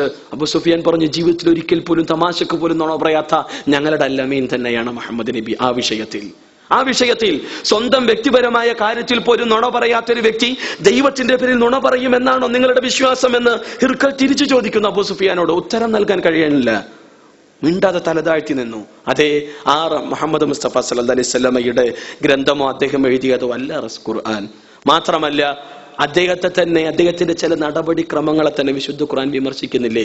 പ്രവാചകനെ തിരുത്തുന്ന വചനങ്ങൾ ഖുർആനിലില്ലേ? ഞാനൊരു ഗ്രന്ഥം എഴുതുകയാണെങ്കിൽ എന്നെ തന്നെ തിരുത്തുന്ന, എന്നെ തന്നെ വിമർശിക്കുന്ന വരികൾ ഞാൻ എഴുതി ചേർക്കുമായിരുന്നു. ലോകത്തെ ഒരു എഴുത്തുകാരൻ ആ പണിക്ക് നിൽക്കില്ല. മറിച്ച് മുഹമ്മദ് മുസ്തഫ സല്ലല്ലാഹു അലൈഹി വസല്ലമയുടെ രചനയായിരുന്നു ഖുർആനെങ്കിൽ പ്രവാചകനെ വിമർശിക്കുന്ന, പ്രവാചകന്റെ നടപടികളെ ചോദ്യം ചെയ്യുന്ന ഒരു വചനം പോലും ഖുർആനിൽ കാണാൻ പാടില്ലായിരുന്നു. പക്ഷെ കണ്ടു. അബസ വതവല്ല അൻ ജാഅഹുൽ അഅമ വമാ യുദ്രീക ലഅല്ലഹു യസ്സക്ക ഔ യദ്ദക്കറു ഫതൻഫഅഹു ദിക്റ. നീ മുഖം ചുളിച്ച് തിരിഞ്ഞു കളഞ്ഞു. എന്തേ? കണ്ണ് കാണാത്ത അബ്ദുല്ലാഹിബ്നു ഉമ്മ മക്തൂം വന്നപ്പോ പലതവണ കേട്ട ചരിത്ര സംഭവമാണ്. പക്ഷെ മുന്നിലുള്ളത് ഖുറൈശികളിലെ പൗരപ്രമുഖരായ ആളുകളാണ്. അവരുമായി വളരെ ഗൗരവമായി ചർച്ച നടക്കുമ്പോൾ അന്ധനായ അബ്ദുല്ലാഹിബ്നു ഉമ്മ മക്തൂം വന്നപ്പോ റസൂലുള്ള ഒരൽപ്പം അദ്ദേഹത്തെ അവഗണിക്കണമെന്ന മനസ്സ് റസൂലുള്ളാഹിക്കില്ല. ഒരൽപ്പം മുഖം ചുളിച്ചു. ഈ ഒരു വിഷയത്തെ കുറിച്ചാണ് ഖുർആൻ അള്ളാഹു പ്രതികരിച്ചത്. നീ മുഖം ചുളിച്ച് തിരിച്ചു കളഞ്ഞു അല്ലേ? നിനക്കെന്തറിയാം, ഒരു പക്ഷെ അദ്ദേഹമാവാം ഇസ്ലാം സ്വീകരിക്കുക, അദ്ദേഹമാവാം വിശുദ്ധമായി തീരുക അദ്ദേഹത്തിന്റെ മനസ്സ്. നിനക്കെന്തറിയാം, നിന്റെ നടപടി ശരിയായില്ല എന്ന് ശക്തമായി വിമർശിക്കുന്നു, തിരുത്തുന്നു പ്രവാചകൻ. അങ്ങനെ അബ്ദുല്ലാഹിബ്നു ഉമ്മ മക്തൂമിനെ കണ്ടാൽ പ്രവാചകൻ സല്ലല്ലാഹു അലൈഹി വസല്ലമ പിന്നെ അദ്ദേഹത്തെ പരിഗണിക്കുവാൻ വേണ്ടി തയ്യാറായി നിന്നിരുന്നു എന്ന് അബ്ദുല്ലാഹിബ്നു ഉമ്മ മക്തൂം പറയുന്നത്. എനിക്ക് പോലും ലജ്ജ തോന്നി, എന്റെ പ്രവാചകൻ, ഞാൻ സ്നേഹിക്കുന്ന ആദരിക്കുന്ന എന്റെ നബി എന്നെ പരിഗണിക്കാൻ വേണ്ടി നിൽക്കാന്ന് പറയുമ്പോൾ എനിക്ക് ലജ്ജ തോന്നിപ്പോയല്ലോ എന്ന് അദ്ദേഹം പിന്നീട് പ്രതികരിക്കുകയും ചെയ്യുന്നു. അബസവതവല്ല, അതിൽ കാണാൻ പാടില്ലായിരുന്നു. പക്ഷെ ഉണ്ട്, ലോകാവസാനം വരെയുള്ള സത്യവിശ്വാസികൾ അത് പാരായണം ചെയ്യും. നബിയുടെ ഗ്രന്ഥമല്ല ഖുർആൻ എന്നതിനുള്ള തെളിവ്. ഇനി മറ്റൊരു സംഭവം. അതേ അല്ലാഹ് പറഞ്ഞു, യാ അയ്യുഹൻ നബിയ്യു ലിമ തുഹർരിമു മാ അഹല്ലല്ലാഹു ലക് തബ്തഗി മർളാത അസ്വാജിക് വല്ലാഹു ഗഫൂറുർ റഹീം. തേൻ കടിക്കില്ല എന്ന് പ്രവാചകൻ ശപഥം ചെയ്തു. ഇനി ഞാൻ തേൻ കടിക്കില്ല. അല്ലാഹ് പറഞ്ഞത്, ഞാൻ അനുവദനീയമാക്കിയ, ഞാൻ ഹലാലാക്കി തന്ന ഒരു വിഭവത്തെ ഹറാമാക്കാൻ നീ ആരാണ്? യാ അയ്യുഹൻ നബിയു ലിമ തുഹർരിമു മാ അഹല്ലല്ലാഹു ലക തബ്തഗി മർളാത അസ്വാജിക്. നിന്റെ ഭാര്യമാരുടെ തൃപ്തിക്ക് വേണ്ടി ഞാൻ അനുവദിച്ചതിനെ ഹറാമാക്കാൻ നിനക്കെന്ത് അധികാരം? അതുകൊണ്ട് തിരുത്തണം നിന്റെ നിലപാടുകൾ. വല്ലാഹു ഗഫൂർ റഹീം. അല്ലാഹ് പൊറുക്കുന്നവനാണ്, കരുണാവാരിധിയാണ്. റസൂൽ തിരുത്തി, പ്രവാചക തിരുമേനി സല്ലല്ലാഹു അലൈഹി വസല്ലം തിരുത്തി. അതുകൊണ്ട് തന്നെ അല്ലാഹ് പറഞ്ഞു, അതേ വമാ യൻതിഖു അനിൽ ഹവാ ഇൻ ഹുവ ഇല്ലാ വഹയ്യുഹ. സ്വന്തമായി സംസാരിച്ചിട്ടില്ല, എഴുതിയിട്ടില്ല, എല്ലാം ദിവ്യ വെളിപാടുകളാണ്. അങ്ങനെ എങ്ങാനും ഞാൻ പറയാത്തത്, ഞാൻ പഠിപ്പിക്കാത്തത്, എന്നിന്നുള്ളതല്ലാത്തത് സ്വന്തമായി ഉണ്ടാക്കി എന്റേതാണെന്ന് പറഞ്ഞാൽ, അള്ളാഹുവിന്റെ വചനമാണെന്ന് പറഞ്ഞ് സ്വന്തം വചനങ്ങൾ എഴുതി ചേർത്താൽ, അതിനുവേണ്ടി വാദിച്ചാൽ, അല്ലാഹ് പറഞ്ഞത് വലൗ തഖവ്വല അലൈനാ ബഅദൽ ലകാവീൽ, വല്ല വാക്കും നീ ചമച്ചു പറയുന്ന പക്ഷം അല്ലാഹ് പറയാൻ, എന്റെ വലത് കൈ കൊണ്ട് ഞാൻ നിന്നെ പിടിക്കുക തന്നെ ചെയ്യും.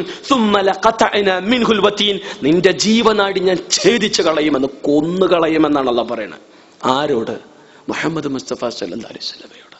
ഞാൻ പറയാത്ത വാക്കുകൾ കെട്ടിച്ചമച്ചു പറഞ്ഞാൽ പിടിക്കും ഞാൻ നിന്നെ എന്ന് റസൂലുള്ളാഹ് പറഞ്ഞു പോ? ഇല്ല. റസൂലുള്ളാഹ് ഒരു വാക്ക് പോലും അല്ലാഹ് പറയാത്തത് പറഞ്ഞില്ല. മറിച്ച് അല്ലാഹ് പറഞ്ഞത് മാത്രം പറഞ്ഞ്, ഇത് പടച്ചതമ്പുരാന്റെ ഗ്രന്ഥമാണ്, വഇന്നഹു ലതൻസീലു മിർ റബ്ബിൽ ആലമീൻ, ഇത് ലോകങ്ങളുടെ നാഥനിൽ അവതീർണമാണെന്ന് അല്ലാഹ് പറഞ്ഞു. പ്രവാചകൻ വിശദീകരിച്ചു കൊടുത്തു. ഖുർആനിലെ നിരവധി ഇടങ്ങളിൽ, നിരവധി വചനങ്ങളിൽ ദൈവികമാണെന്ന് സമൂഹത്തിന് പഠിപ്പിച്ചു കൊടുത്തു റസൂലുള്ളാഹ്. മറ്റൊന്ന് ഭൗതിക നേട്ടങ്ങളായിരുന്നത്രേ പ്രവാചക തിരുമേനി സല്ലല്ലാഹു അലൈഹി വസല്ലമക്ക് പ്രേരകമായത് ഖുർആനിക രചനക്ക് പിന്നിൽ.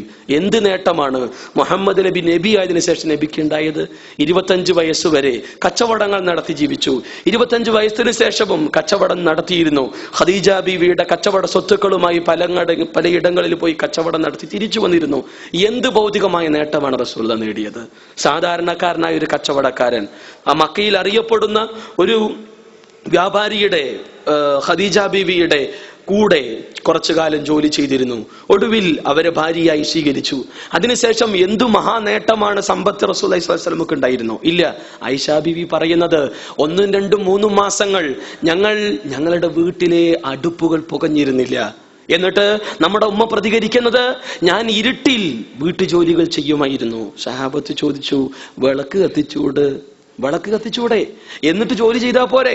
പക്ഷെ ആയിഷ ബീവി, നമ്മുടെ ഉമ്മ പറഞ്ഞത്, വിളക്ക് കത്തിക്കാനുള്ള ഒലീവെണ്ണ ഉണ്ടായിരുന്നുവെങ്കിൽ ഞങ്ങളത് കുടിക്കുമായിരുന്നു എന്ന്. എന്തുമാത്രം! ഇത് പ്രവാചകന്റെ വീട്. അതെ, എഴുന്നേറ്റ് നിൽക്കാൻ ശരിക്ക് കഴിയില്ല, തലമുട്ടും. പ്രവാചകന്റെ വീട് ഈത്തപ്പന തടിയും പട്ടയും ഓലയും കൊണ്ട് നിർമ്മിക്കപ്പെട്ട മണലുള്ള വീട്. ഈത്തപ്പന ഓലയിൽ റസൂലുള്ളാഹി കടന്നു. ഈത്തപ്പന കൊണ്ട് ഉണ്ടാക്കിയ തലയണ പ്രവാചകൻ ഉപയോഗിച്ചു. അതെ, പ്രവാചകന്റെ ശരീരത്തിലെ ഈത്തപ്പനയുടെ പാടുകൾ കണ്ട് ഉമർ റളിയല്ലാഹു അൻഹു പോലും തേങ്ങിക്കരഞ്ഞില്ലേ? നബിയുടെ അവസ്ഥ കണ്ട്. ആ നബിക്ക് ഇസ്ലാമിക ദഅവത്ത് നടത്തിയതിനു ശേഷം, അതല്ലെങ്കിൽ നബി ആയതിനു ശേഷം എന്ത് ഭൗതിക നേട്ടമാണ്, എന്ത് സൗകര്യമാണ് റസൂലുള്ളാഹി സ്വല്ലല്ലാഹു അലൈഹി വസല്ലമക്ക് ഉണ്ടായിട്ടുള്ളത്? ഒരു നേട്ടവും ഉണ്ടായിട്ടില്ല. മാത്രമല്ല, മുഹമ്മദ് മുസ്തഫ സല്ലല്ലാഹു അലൈഹി വസല്ലമയുടെ വീട്ടിലുണ്ടായിരുന്ന സ്വത്തെന്താ? ആകെ ഊറക്കെട്ട 3 തോലും ഒരൽപ്പം ബാർലിയും ഈത്തപ്പനയുടെ പട്ടയും ഓലയും കുറച്ച് ഈത്തപ്പഴം ഉണ്ടാവും. കൂടിയാൽ ചിലപ്പോ അൻസാരി സ്ത്രീകൾ നൽകിയ ആട്ടിൻപാലും അല്ലാതെ വേറൊന്നും ഉണ്ടാവലില്ല പ്രവാചകന്റെ വീട്ടിൽ. ഇനിയോ അനന്തര സ്വത്തായി നബിക്ക് എന്താ ഉണ്ടായിരുന്നത്? ആകെ 7 ദിനാർ ബാക്കി. അതും പ്രവാചകൻ ദാനം ചെയ്തു. ഉള്ള പടച്ചട്ട പണയം വെച്ചുകൊണ്ടാണ് പ്രവാചകന്റെ അന്ത്യനിമിഷങ്ങളിൽ അദ്ദേഹം ആഹരിച്ചിരുന്നത് എന്നാണ് ഇസ്ലാമിക ചരിത്രം വിശദീകരിക്കുന്നത്. അതുകൊണ്ട് തന്നെ നിഷ്പക്ഷ ബുദ്ധിയോടുകൂടെ പ്രവാചകനെ കണ്ട ദ ന്യൂ കാത്തലിക് എൻസൈക്ലോപീഡിയയിലെ വോളി നമ്പർ 9 101-ാമത്തെ പേജിൽ പറഞ്ഞു, മുഹമ്മദിന്റെ വിപ്ലവത്തിന് പിന്നിൽ ധനമോഹമായിരുന്നു എന്നുള്ള ധാരണ സൃഷ്ടിക്കപ്പെട്ടിട്ടുണ്ട്. എന്നാൽ വ്യക്തമായി അറിയപ്പെടുന്ന വസ്തുതകൾ ഈ ധാരണക്കെതിരാണ്. ധനമോഹം നബിക്ക് ഉണ്ടായിരുന്നില്ല. നബി ആയതിനു ശേഷം ഭൗതികമായ ഒരു നേട്ടവും താല്പര്യവും നബിക്ക് നേടിയെടുക്കാനും കഴിഞ്ഞിട്ടില്ല എന്ന് ക്രൈസ്തവ കാത്തലിക് എൻസൈക്ലോപീഡിയ പോലും പറയുന്നു. ഇത് സത്യം. പിന്നെ എന്ത് ഭൗതിക നേട്ടമാണ് റസൂലുള്ളാഹി നേടിയത്? മനസ്സിലാക്കണം. മറ്റൊന്ന്, അധികാരമോഹമായിരുന്നത്രേ നബിക്ക് ഖുർആനിക രചനയ്ക്ക് പിന്നിൽ പ്രേരകമായതെന്ന് യുക്തിവാദികൾ എഴുതിവിട്ടു. നബി സല്ലല്ലാഹു അലൈഹി വസല്ലമയുടെ മുന്നിൽ മക്ക കാലഘട്ടത്തിൽ അബൂജഹൽ അടക്കമുള്ള ഉത്ബയും ശൈബയും അടക്കമുള്ള ഒരു സമൂഹം തന്നെ വന്നില്ലേ? മുഹമ്മദേ, നിനക്കെന്തു വേണം? സമ്പത്ത് വേണോ? തരാം. ഞങ്ങൾ നിന്റെ മുന്നിൽ ഒരു കൂമ്പാരം കൂട്ടാം സ്വർണ്ണ നാണയങ്ങൾ. നിനക്ക് സുന്ദരികളായ തരുണീമണി പണികൾ വേണോ? നീ ഒരു വാക്ക് പറഞ്ഞാൽ അതേ മാദക സുന്ദരികൾ നിനക്ക് മുന്നിൽ നൃത്തമാടോ, ഞങ്ങൾ വേണോ? എന്തിനും തയ്യാർ. നിനക്ക് രാജാധിപത്യം വേണോ? ഞങ്ങളുടെ നേതാവാക്കാം. നീ ഒരു വാക്ക് പറഞ്ഞാൽ മതി. എന്നാ അതിങ്ങോട്ട് തെരീന്ന് റസൂലുള്ളാഹി സ്വല്ലല്ലാഹു അലൈഹി വസല്ലം പറഞ്ഞു. നിങ്ങൾ പൊയ്ക്കൊള്ളുക, എന്നെ ഏൽപ്പിച്ച ഉത്തരവാദിത്വം മരണം വരെ ഞാൻ നിർവഹിക്കുമെന്നുള്ള പ്രഖ്യാപനം ലാ ഇലാഹ ഇല്ലല്ലാഹ് അടിയുറച്ചു നിന്നു. ഇസ്ലാമിക ദഅവ മുന്നോട്ട് തന്നെ. അതുകൊണ്ട് തന്നെ ഒരിക്കലും അധികാരമോഹം മുഹമ്മദ് മുസ്തഫ സല്ലല്ലാഹു അലൈഹി വസല്ലമക്ക് ഉണ്ടായിട്ടില്ല. പ്രവാചകൻ അധികാരത്തിന് വേണ്ടിയല്ല പണിയെടുത്തത്, മറിച്ച് ഇസ്ലാഹിന് വേണ്ടിയാണ് പണിയെടുത്തത്. ശക്തമായ ഇസ്ലാഹ് നടന്നപ്പോ ഭരണം മുഹമ്മദ് നബിയുടെ കയ്യിൽ, മുസ്ലിങ്ങളുടെ കയ്യിൽ വന്നു ചേരുകയാണ് ചെയ്തത്. അല്ലാതെ ഭരണം വേണ്ടി നേടിയെടുക്കാൻ വേണ്ടിയിട്ടല്ല റസൂലുള്ളാഹി സഹാബത്ത് പണിയെടുത്തത്. ചില ആളുകൾ അങ്ങനെ മനസ്സിലാക്കണു. തിരുത്തേണ്ട ധാരണകളാണെന്ന് സാന്ദർഭികം ഉണർത്തുന്നു. ഇവിടെ നാം മനസ്സിലാക്കണം. പിന്നെ മുഹമ്മദ് മുസ്തഫ സല്ലല്ലാഹു അലൈഹി വസല്ലമയെ പാപിയാക്കാൻ വേണ്ടി ക്രൈസ്തവരും യുക്തിവാദികളും കൂടിച്ചേരുന്ന ഒരു രംഗമാണ് നമുക്ക് കാണാൻ കഴിയുന്നത്. കാരണം ക്രൈസ്തവ വീക്ഷണ പ്രകാരം എല്ലാവരും പാപികളാണ്. ആകെ പാപത്തിന് വിമുക്തനാരാണ്? യേശു ക്രിസ്തു മാത്രം. ബാക്കി എല്ലാവരും പാപികളാണ്. പിറന്നു വീഴുന്ന ചോരക്കുഞ്ഞിനെ മോണകാട്ടിച്ചിരിക്കുന്ന, ഇന്ന് പ്രസവിച്ച ഏതാനും മിനിറ്റുകൾ മാത്രം പ്രായമായ പിഞ്ചുകുഞ്ഞിനെ ചൂണ്ടിക്കൊണ്ട് പാപി എന്ന് വിശ്വസിക്കുന്നവരാണ് ക്രൈസ്തവ ഭൂരിപക്ഷം. അതുകൊണ്ട് തന്നെ അവർക്ക് മുഹമ്മദ് നബിയെയും പാപിയാക്കിയേ തീർക്കാനേ പറ്റുള്ളൂ. അതുകൊണ്ട് തന്നെ റസൂലുള്ളാഹിനെയും പാപിയാക്കാൻ ശ്രമം നടക്കുന്നു. അതിന് ഖുർആന്റെ തെളിവാണ് അവരോട് എടുത്തുദ്ധരിക്കുന്നത്. ഇന്ന ഫതഹ്നാ ലക ഫതഹൻ മുബീന ലിയഗ്ഫിറ ലക അല്ലാഹു മാ തഖദ്ദമ മിൻ ദംബിക വമാ തഅഖറ വയുതിമ്മ നിഅമതഹു അലൈക വയഹ്ദിയക സിറാത്തൻ മുസ്തഖീമ. വിശുദ്ധ ഖുർആൻ സൂറത്തുൽ ഫാത്തിഹയിലെ തുടക്കത്തിലുള്ള വചനങ്ങളാണ്. നിനക്ക് നാം വ്യക്തമായ വിജയം നൽകിയിരിക്കുന്നു. എന്തിന്? നിന്റെ പാപങ്ങൾ നിനക്ക് നാം പുറത്തു തരാൻ, നീ മുൻകൂട്ടി ചെയ്തതും പിന്നിട്ട് ചെയ്തതും എന്റെ അനുഗ്രഹങ്ങൾ നിനക്ക് പൂർത്തീകരിച്ചു തരാൻ, അങ്ങനെ നിന്നെ നേരായ വഴിയിലൂടെ നയിക്കാൻ. അപ്പോ മുഹമ്മദ് നബി പാപിയാണ്, നബി പാപം ചെയ്തിട്ടുണ്ടെന്ന് ഈ ആയത്തിന്റെ അടിസ്ഥാനത്തിൽ വാദിക്കുന്നു. നമ്മൾ മനസ്സിലാക്കേണ്ടതുണ്ട്, എന്താണ് ഈ ആയത്തിന്റെ പശ്ചാത്തലം, എന്താണ് ഈ ആയത്തിന്റെ സന്ദർഭം. മുഹമ്മദ് മുസ്തഫ സല്ലല്ലാഹു അലൈഹി വസല്ലമയോട് ഈ വചനം ഇറങ്ങുന്നത് ഹുദൈബിയ സന്ധിക്ക് ശേഷമാണ്. ഖുർആന്റെ ഈ വചനം ഇറങ്ങുന്നത് ഹുദൈബിയ സന്ധി ഹിജറ 6ാമത്തെ വർഷമാണ് നടക്കുന്നത്. നമുക്കറിയാം, ആ ഹിജറ 6 വർഷം ഉള്ള പ്രവാചകന്റെ ആ ജീവിതം, മക്കയിലെ 10 വർഷങ്ങൾ, അതോടൊപ്പം തന്നെ ഈ 6 വർഷങ്ങൾ, ഈ നീണ്ട വർഷത്തിനിടയിലുള്ള പ്രബോധന പ്രവർത്തനങ്ങളിൽ പ്രവാചകന്റെ ജീവിതത്തിൽ വാക്കുകൊണ്ടോ നോക്കുകൊണ്ടോ എന്തെങ്കിലും ചെറിയ ചെറിയ വീഴ്ചകൾ വന്നിട്ടുണ്ടെങ്കിൽ പോലും നീ പടച്ചതമ്പുരാനോട് പൊറുക്കലിനെ തേടാൻ വിധിക്കപ്പെട്ടവനാണെന്നാണല്ലോ പഠിപ്പിക്കുന്നത്. മാത്രമല്ല റസൂലുള്ള ഓരോ ദിവസവും അതേ 70-ലധികം തവണ 100ഓളം തവണയെല്ലാം അസ്തഗ്ഫിറുല്ലാഹ് എന്ന് പറഞ്ഞിരുന്നു. എന്തേ? നബി ദിവസവും 70 പാപം ചെയ്തിട്ടാണോ? 100 പാപം ചെയ്തിട്ടാണോ? അല്ല. പ്രവാചക തിരുമേനി വിസർജ്യം നിർവഹിച്ചു കഴിഞ്ഞാൽ, ആവശ്യം നിർവഹിച്ചു കഴിഞ്ഞാൽ പുറത്തു വരുമ്പോ ഉഫ്രാനാക്കാന്ന് പറഞ്ഞിരുന്നു. എന്ത് പാപമാണ് റസൂലുള്ളാഹ് ടോയ്ലറ്റിൽ ചെയ്യല്? മുസ്ലിങ്ങൾ എല്ലാവരും തന്നെ ടോയ്ലറ്റിൽ നിന്ന് പുറത്തു വരുന്ന സമയത്ത് ഉഫ്രാനാക്കാന്ന് പ്രാർത്ഥിക്കണം. എന്ത് അപരാധം അതിനുള്ളിൽ ചെയ്യല്? മലമൂത്ര വിസർജനം മഹാപരാധമാണോ? പൊറുക്കപ്പെടാത്ത പാപമാണോ? എന്താണ്? വിനയത്തിന്റെ പ്രകടനമാണിത്. പടച്ചതമ്പുരാനോടുള്ള വിനയത്തിന്റെ പ്രകടനം. എന്തിനേറെ ആരാകട്ടെ, പ്രവാചകനാകട്ടെ, മനുഷ്യന്മാരാകട്ടെ വിനയമുള്ളവരായി തീരണമെന്നും ഈ നീണ്ട പ്രബോധന പ്രവർത്തനങ്ങൾക്കിടയിലുള്ള എന്ത് വീഴ്ചകൾ വന്നിട്ടുണ്ടെങ്കിലും ഇല്ലെങ്കിലും റബ്ബിനോട് സദാ ഇസ്തിഗ്ഫാർ ചെയ്ത് അവനിലേക്ക് ഖേദിച്ചു മടങ്ങാനുള്ള മനസ്സും സന്നദ്ധതയും ഓരോ മനുഷ്യനും ഉണ്ടാകണം. അത്രമാത്രം വിനയമുള്ളവനായി തീരണം എന്ന് നബിയെ പഠിപ്പിക്കാൻ. പിന്നെ എങ്ങനെയാണ് ഇസ്തിഗ്ഫാർ ചെയ്യേണ്ടത് നമുക്ക് മാതൃക കിട്ടണ്ടേ? അതിന് നബി കാണിച്ചു തരണ്ടേ? നമ്മൾ പാപമോചനം തേടണം. എങ്ങനെ തേടണം? എങ്ങനെയാണ് അല്ലാഹുവോട് ഇസ്തിഗ്ഫാർ ചെയ്യേണ്ടത്? സയ്യിദുൽ ഇസ്തിഗ്ഫാർ എങ്ങനെയാണ്? ഏത് സമയത്താണ് പടച്ചതമ്പുരാൻ പെട്ടെന്ന് ഉത്തരം നൽകുക? എങ്ങനെ പ്രാർത്ഥിക്കണം? പഠിപ്പിച്ചു തരേണ്ടത് നബി. നബി ആ പണി ചെയ്തില്ലെങ്കിലോ എവിടെ നിന്ന് മാതൃക കിട്ടും? അതുകൊണ്ട് ലോകാവസാനം വരെയുള്ള സകല മനുഷ്യർക്കും അതെ എങ്ങനെ പാപമോചനം തേടാമെന്നതിലുള്ള മാതൃക കാണിക്കാനും അള്ളാഹു പ്രവാചകനെ തെരഞ്ഞെടുത്തു. ഇതാണ് സത്യം. അതുകൊണ്ട് തന്നെ നബി സല്ലല്ലാഹു അലൈഹി വസല്ലം പാപങ്ങൾ വിമുക്തനാണ്. മാനുഷികമായ ചില വീഴ്ചകൾ, ചെറിയ കൊച്ചു കൊച്ചു വീഴ്ച എന്ന് പോലും പറയാൻ പറ്റില്ല, നിസ്സാരം, അതുപോലും അല്ലാഹു തിരുത്തുന്നു. എന്നിട്ട് ലോകത്തിന്റെ മുന്നിൽ മാതൃകായോഗ്യനായ വ്യക്തിത്വമായി പരിചയപ്പെടുത്തുന്നു മുഹമ്മദ് നബിയെ. ഇത് കേൾക്കുമ്പോ മുഹമ്മദ് നബിയെ പാപി എന്ന് പറയുമ്പോ ഈസാ നബിനെ പാപി എന്ന് പറയാൻ ശ്രമിക്കേണ്ടവരല്ല നമ്മൾ. മറിച്ച് എല്ലാ പ്രവാചകന്മാരെ സ്നേഹിക്കുകയും ആദരിക്കുകയും വിശ്വസിക്കുകയും ലാ നുഫർരിഖു ബൈന അഹദിൻ മിർ റസൂലി, ഞങ്ങളിലേക്ക് ലോകത്തിലേക്ക് നിയോഗിക്കപ്പെട്ട ഒരു പ്രവാചകന്മാർക്കിടയിലും ഞങ്ങൾ വിവേചനം കാണിക്കില്ല എന്ന് പ്രഖ്യാപിക്കാൻ വിധിക്കപ്പെട്ടവരാണ് നമ്മൾ. അതുകൊണ്ട് റസൂൽ കരീം സല്ലല്ലാഹു അലൈഹി വസല്ലമയെ പാപി എന്ന് ക്രിസ്ത്യാനി പറയുമ്പോൾ തിരിച്ച് ഈസാ നബിനെ പാപി എന്നല്ല നമ്മൾ പറയേണ്ടത്. ഈസാ നബിയും പാപങ്ങളിൽ വിമുക്തനായിരുന്നു. പക്ഷേ മുഹമ്മദ് നബിയെ പാപി എന്നോ അതേപോലെ പ്രവാചകന്റെ ഹദീസുകളിലെ ഖുർആനിൽ എവിടെയും നമുക്ക് കാണാൻ കഴിയില്ല. എന്നാൽ ഈസാ അലൈഹി സ്വലാത്തു വസ്സലാമിയെ പാപിയാക്കുന്നത് ഖുർആനല്ല, ബൈബിൾ തന്നെയാണ്. നമ്മൾ മനസ്സിലാക്കേണ്ടതുണ്ട്. എന്റെ ദുരിതത്തിന്റെയും ദുഃഖത്തിന്റെയും കലഹത്തിന്റെയും ദരിദ്രത്തിന്റെയും നിമിത്തമെന്ന് സോളമൻ വിശേഷിപ്പിച്ച വീഞ്ഞ് നിർമ്മിച്ചവനായിക്കൊണ്ടാണ് മഹാനായ ഈസാ അലൈഹി സ്വലാത്തു വസ്സലാമയെ ബൈബിൾ യോഹന്നാന്റെ സുവിശേഷം 2-ാം അധ്യായത്തിൽ 1 മുതൽ 11 വരെയുള്ള വചനങ്ങളോട് പഠിപ്പിക്കുന്നത്. തന്റെ ജനങ്ങൾക്ക് മദ്യം വിളമ്പിക്കൊടുത്ത് അവരെ ലഹരി ബാധിപ്പിച്ചവനായി. മഅദല്ലാഹ്, ഒരിക്കലും ഈസാ അലൈഹി സ്വലാത്തു വസ്സലാം അത് ചെയ്യില്ല. മാത്രമല്ല, മറ്റൊന്ന് ഈസാ നബിയെ കുറിച്ച് അവർ മോശമായി എഴുതി വിട്ടത് ബൈബിളിൽ തന്നെ സ്വന്തം ഉമ്മയോട്, സ്ത്രീയെ എനിക്ക് നിനക്കും തമ്മിൽ എന്താന്ന് പറഞ്ഞ് വളരെ മോശമായി പ്രതികരിക്കുന്ന വ്യക്തിയായിക്കൊണ്ട്, മകനായിക്കൊണ്ട് ഈസാ നബിയെ ബൈബിൾ പരിചയപ്പെടുത്തുന്നു. എവിടെ മനസ്സിലാക്കണം? യോഹന്നാന്റെ സുവിശേഷം 2-ാം അധ്യായത്തിൽ 5-ാമത്തെ വചനത്തിൽ. എന്നാൽ ഖുർആൻ ഈസാ നബിയെ കുറിച്ച് പറഞ്ഞത് വബർറം ബിവാലിദതി വലം യജ്അലനി ജബ്ബാറൻ ശഖിയ, എന്റെ ഉമ്മാനോട് പുണ്യം ചെയ്യാനും അവരോട് ഏറ്റവും നല്ല രീതി വർത്തിക്കാനുമാണ് അള്ളാഹു എന്നോട് വിധിച്ചത്, പടച്ചതമ്പുരാൻ എന്നോട് കൽപ്പിച്ചത് എന്നാണ് ഈസാ നബി പറയുന്നത്. മാതാവിനെ ആദരിച്ച, സ്നേഹിച്ച, ബഹുമാനിച്ച നല്ല മകനായി, പ്രവാചകനായി, ഉത്തമദാസനായി ഈസാ അലൈഹി സ്വലാമയെ ഖുർആൻ പരിചയപ്പെടുത്തുന്നു. ഇനിയോ തന്റെ പ്രബോധിത സമൂഹത്തെ അണലി സന്തതികൾ എന്നാണ് ഈസാ നബി അലൈഹി സ്വലാത്തു വസ്സലാം വിശേഷിപ്പിച്ചതായി ബൈബിൾ മത്തായി സുവിശേഷത്തിലെ 12:34 പറയുന്നു. ഒരിക്കലും അങ്ങനെ പറയാനും സാധ്യതയില്ല. അപ്പോ ഈസാ നബി അലൈഹി സ്വലാത്തു വസ്സലാമയുടെ വ്യക്തിത്വത്തെ തന്നെ ബൈബിൾ പിച്ചു ചീന്തു എന്ന്. എന്നാൽ ലോകം കണ്ട ഉത്തമ പ്രവാചകനായിക്കൊണ്ട് ഈസാ നബിയെയും മുഹമ്മദ് നബിയെയും മൂസാ നബിയെയും എല്ലാ പ്രവാചകന്മാരെയും ഖുർആൻ പരിചയപ്പെടുത്തുന്നു. നമ്മളത് വിശ്വസിക്കുകയും ചെയ്യുന്നു. മറ്റൊന്ന്, മുഹമ്മദ് മുസ്തഫ സല്ലല്ലാഹു അലൈഹി വസല്ലമ പ്രതികാരദാഹിയാണ്. പ്രവാചകൻ അങ്ങനെ അവസരം കിട്ടുമ്പോഴെല്ലാം തങ്ങളുടെ ശത്രുക്കളെ അറുകൊല ചെയ്യാൻ വേണ്ടി രക്തം കണ്ട് യാതൊരു മടിയില്ലാത്തവനായി കൊണ്ടുള്ള വ്യക്തിയായി റസൂലുള്ളാഹി സ്വല്ലല്ലാഹു അലൈഹി വസല്ലമയെ പരിചയപ്പെടുത്തുന്ന ആളുകൾ. എന്നാൽ മുഹമ്മദ് മുസ്തഫ സല്ലല്ലാഹു അലൈഹി വസല്ലമ പ്രതികാരദാഹിയായിരുന്നു. എന്താണ് അവർ പറയല്? ഈ അടുത്ത കാലത്ത് ഇറങ്ങിയ, ഇപ്പോ ഓരോ സമയത്ത് എഴുതുമ്പോ ഇങ്ങനെ ഇസ്ലാമിന് എന്തെങ്കിലും ഒന്നും തോണ്ടിയിട്ടില്ലെങ്കിൽ, മുഹമ്മദ് നബിനെ കുറിച്ച് എന്തെങ്കിലും ഒന്നും പറഞ്ഞിട്ടില്ലെങ്കിൽ ഇവർക്ക് ഒന്നും എഴുതാനും പറ്റില്ല, ഒന്നും ഇറക്കാനും പറ്റില്ല, അച്ചടിക്കാനും പറ്റില്ല. വായ തുറന്ന പ്രസംഗിക്കുകയാണെങ്കിൽ റസൂലുള്ളാഹി സ്വല്ലല്ലാഹു അലൈഹി വസല്ലമയെ കുറിച്ച് എന്തെങ്കിലും ഒന്ന് പറയണം, അല്ലെങ്കിൽ ഇസ്ലാമിനെ കുറിച്ച് എന്തെങ്കിലും ഒന്ന് പറയണം. ഇല്ലെങ്കിൽ അത് യുക്തിവാദം ആകില്ല എന്നാണ് യുക്തിവാദികളുടെ ധാരണ. വല്ലാത്ത യുക്തിയാണത്. പറയണതാണെങ്കിൽ ആന വിഡിത്തമാണ് പറയുക.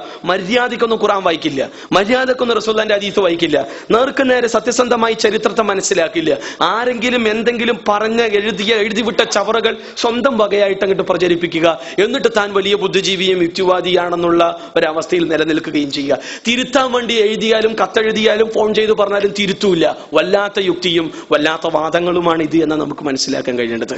എന്തായിരുന്നാലും നമ്മൾ മനസ്സിലാക്കുക, ബദറുമായി ബന്ധപ്പെട്ട സംഭവത്തിൽ ബന്ദികളെ, യുദ്ധത്തടവുകാരായി കുറച്ച് ആളുകളെ ലഭിച്ചല്ലോ, അതിൽ 2 ആളുകളെ റസൂലുള്ളാഹി വധിച്ചു. ഇതാണ് പ്രശ്നം.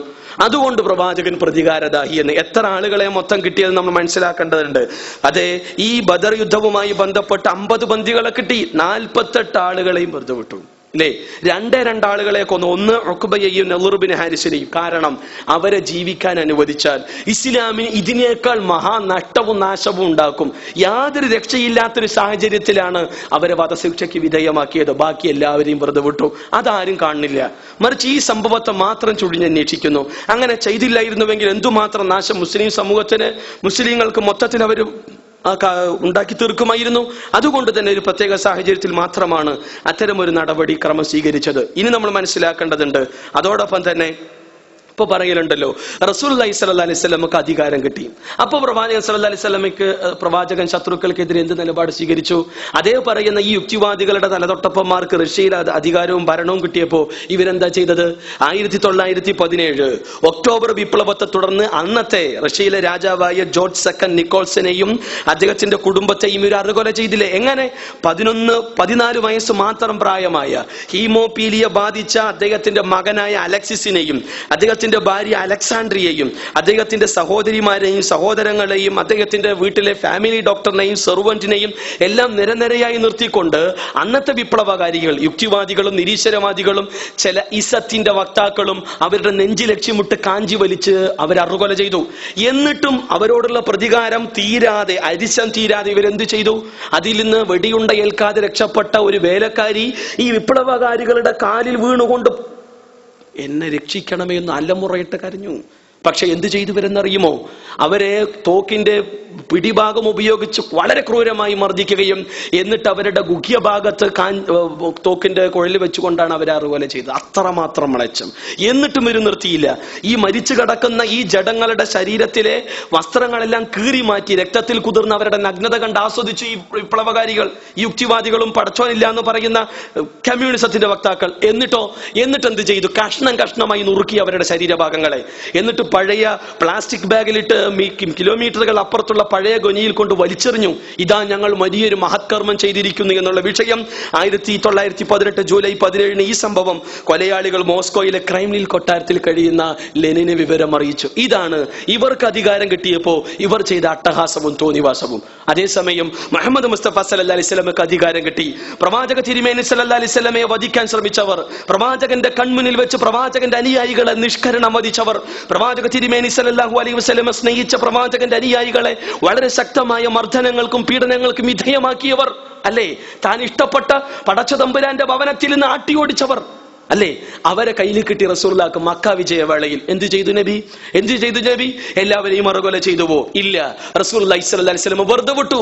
നിങ്ങൾ സ്വതന്ത്രരാണ്, നിങ്ങൾക്ക് നിങ്ങളുടെ ആശയം അനുസരിച്ച് ജീവിക്കാൻ പൊയ്ക്കൊള്ളുക എന്നുള്ള പ്രഖ്യാപനം ലോക ചരിത്രത്തിൽ ഇതുപോലുള്ള ഒരു വിട്ടുവീഴ്ചയുടെ മകുടോദാഹരണം റസൂൽ കരീം സ്വല്ലല്ലാഹി അലൈഹി വസല്ലമയുടെ ജീവിതത്തിൽ അല്ലാതെ വേറെ എവിടെ നമുക്ക് കാണാൻ കഴിയുക? വേറെ എവിടെയാണ് കാണാൻ കഴിയുക? ആ പ്രവാചക തിരുമേനി സല്ലല്ലാഹു അലൈഹി വസല്ലമ പ്രതികാരദാഹിയാണോ? പോകട്ടെ, റഷ്യയിൽ സ്റ്റാലിൻ ചെയ്തു കൂട്ടിയ അട്ടഹാസങ്ങൾ എന്തൊക്കെയാണ്? എത്ര ആളുകൾ ആ മണ്ണിന്റെ മക്കളെ, അവിടെ കൃഷി ചെയ്ത് ജീവിച്ച ഉക്രൈനിലെ മണ്ണിന്റെ മക്കളായ കർഷകരെ 2 കോടിയോളം ആളുകളെയാണ് പട്ടിണി കിട്ടുകൊന്നത്. ചുരുങ്ങിയ കണക്ക് 2 കോടി. അതൊന്നും അല്ല ശരിക്ക്. മാത്രമല്ല, സ്വകാര്യ സ്വത്തിന്റെ തകർക്കണം, മറിച്ച് എല്ലാ അർത്ഥത്തിലുമുള്ള തന്റെ ആശയം സ്ഥാപിക്കാൻ വേണ്ടി കോടാനുകോടി ആളുകളെ കൊന്നൊടുക്കി. എന്നിട്ട് എന്ത് നേടി? റഷ്യ തിരിച്ചു വന്നു.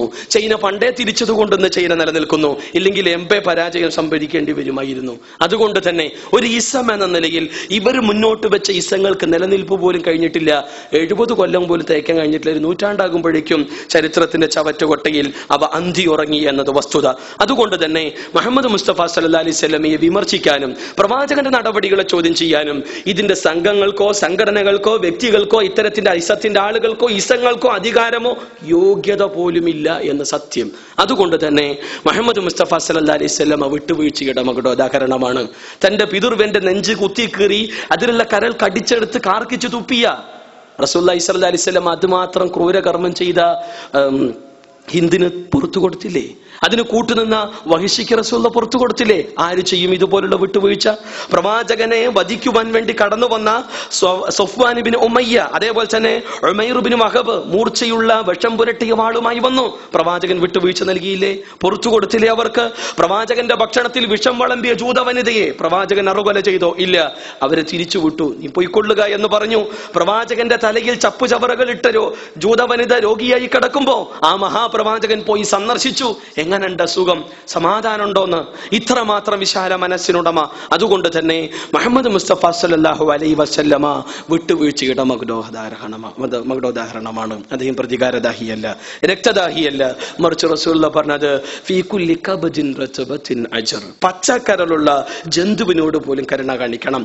മൻ ഖതല മുഅഹിദ, ആരെങ്കിലും മനഃപൂർവ്വം ഒരുത്തനെ കൊന്നാൽ അവന് സ്വർഗത്തിന്റെ സുഗന്ധം പോലും അനുഭവിക്കാൻ കഴിയില്ല. സ്വർഗം ഇവിടെയാണെങ്കിൽ അതിന്റെ സുഗന്ധം എത്രയെത്രയോ മൈലുകളോളം അടിച്ചു വീശും. അതിന്റെ ഗന്ധം പോലും അനുഭവിക്കാൻ കഴിയില്ല. നിരപരാധിയെ കൊന്ന ഒരു അതിക്രമകാരിക്ക് ആ പ്രവാചകൻ തീവ്രവാദിയാണോ? ആ പ്രവാചകൻ ഇത്തരത്തിലുള്ള നടപടിക്രമങ്ങൾക്ക് പ്രോത്സാഹനവും പ്രചോദനവും നൽകുമോ? ഇല്ല. മൻ ഖതല നഫ്സൻ ബിഗൈരി നഫ്സിൻ ഔ ഫസാദിൻ ഫിൽ അർളി ഫകഅന്നമാ ഖതല അൻ-നാസ ജമീഅ, ആരെങ്കിലും ഒരാളെ നിരപരാധിയെ കൊന്നാൽ അവൻ ലോകത്തിലെ സകല മനുഷ്യരെയും കൊന്നതിന് മാത്രം അതിക്രമമാണ് ചെയ്തത് എന്ന് പ്രഖ്യാപിച്ചവൻ.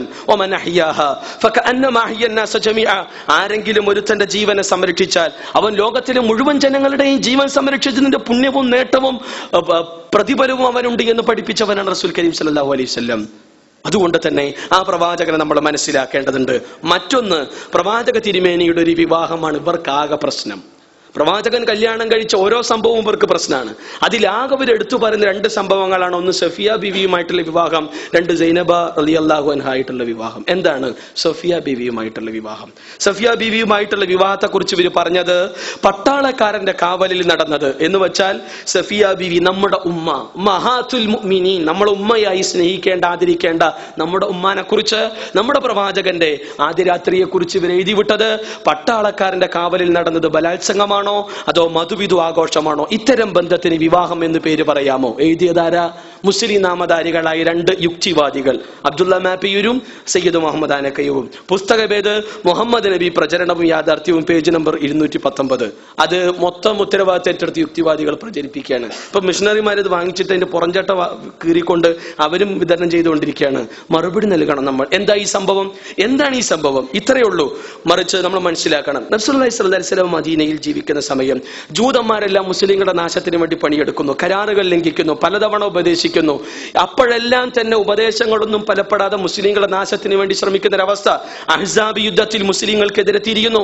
ഒടുവിൽ മുന്നിൽ ശത്രുക്കൾ ഖുറൈശികളും മുശ്രിക്കുകളും, പിന്നിൽ ജൂതന്മാർ, ഉള്ളിൽ മുനാഫിക്കുകൾ. ഇങ്ങനെ വല്ലാത്തൊരു സാഹചര്യത്തിൽ എന്നിട്ടും റസൂലുള്ളാഹി പല സന്ധി സംഭാഷണങ്ങൾ നടത്തുന്നു.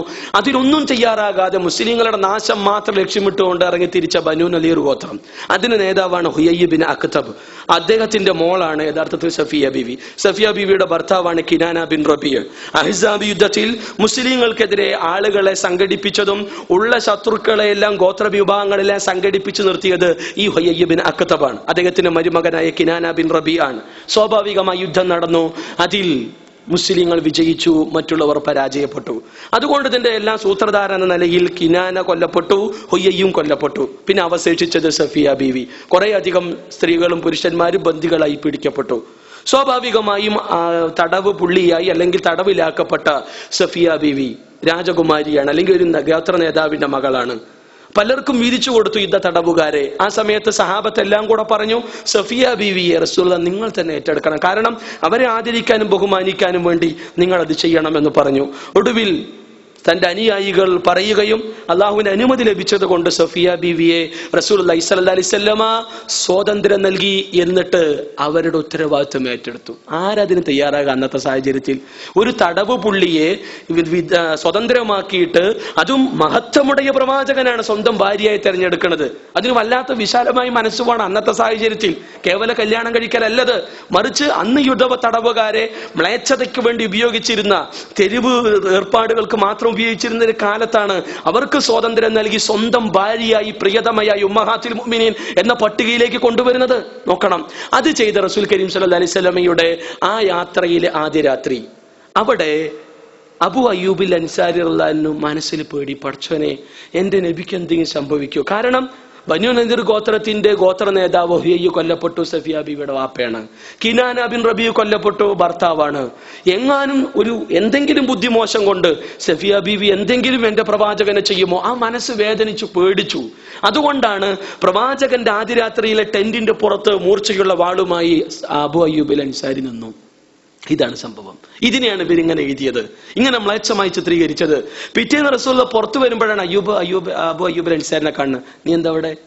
റസൂലേ, ഞാൻ വല്ലാതെ പേടിച്ചുപോയി, എന്തെങ്കിലും അങ്ങക്ക് സംഭവിക്കുമോ? അത്രമാത്രം നബിയെ ഇഷ്ടമാണ് അദ്ദേഹത്തിന്.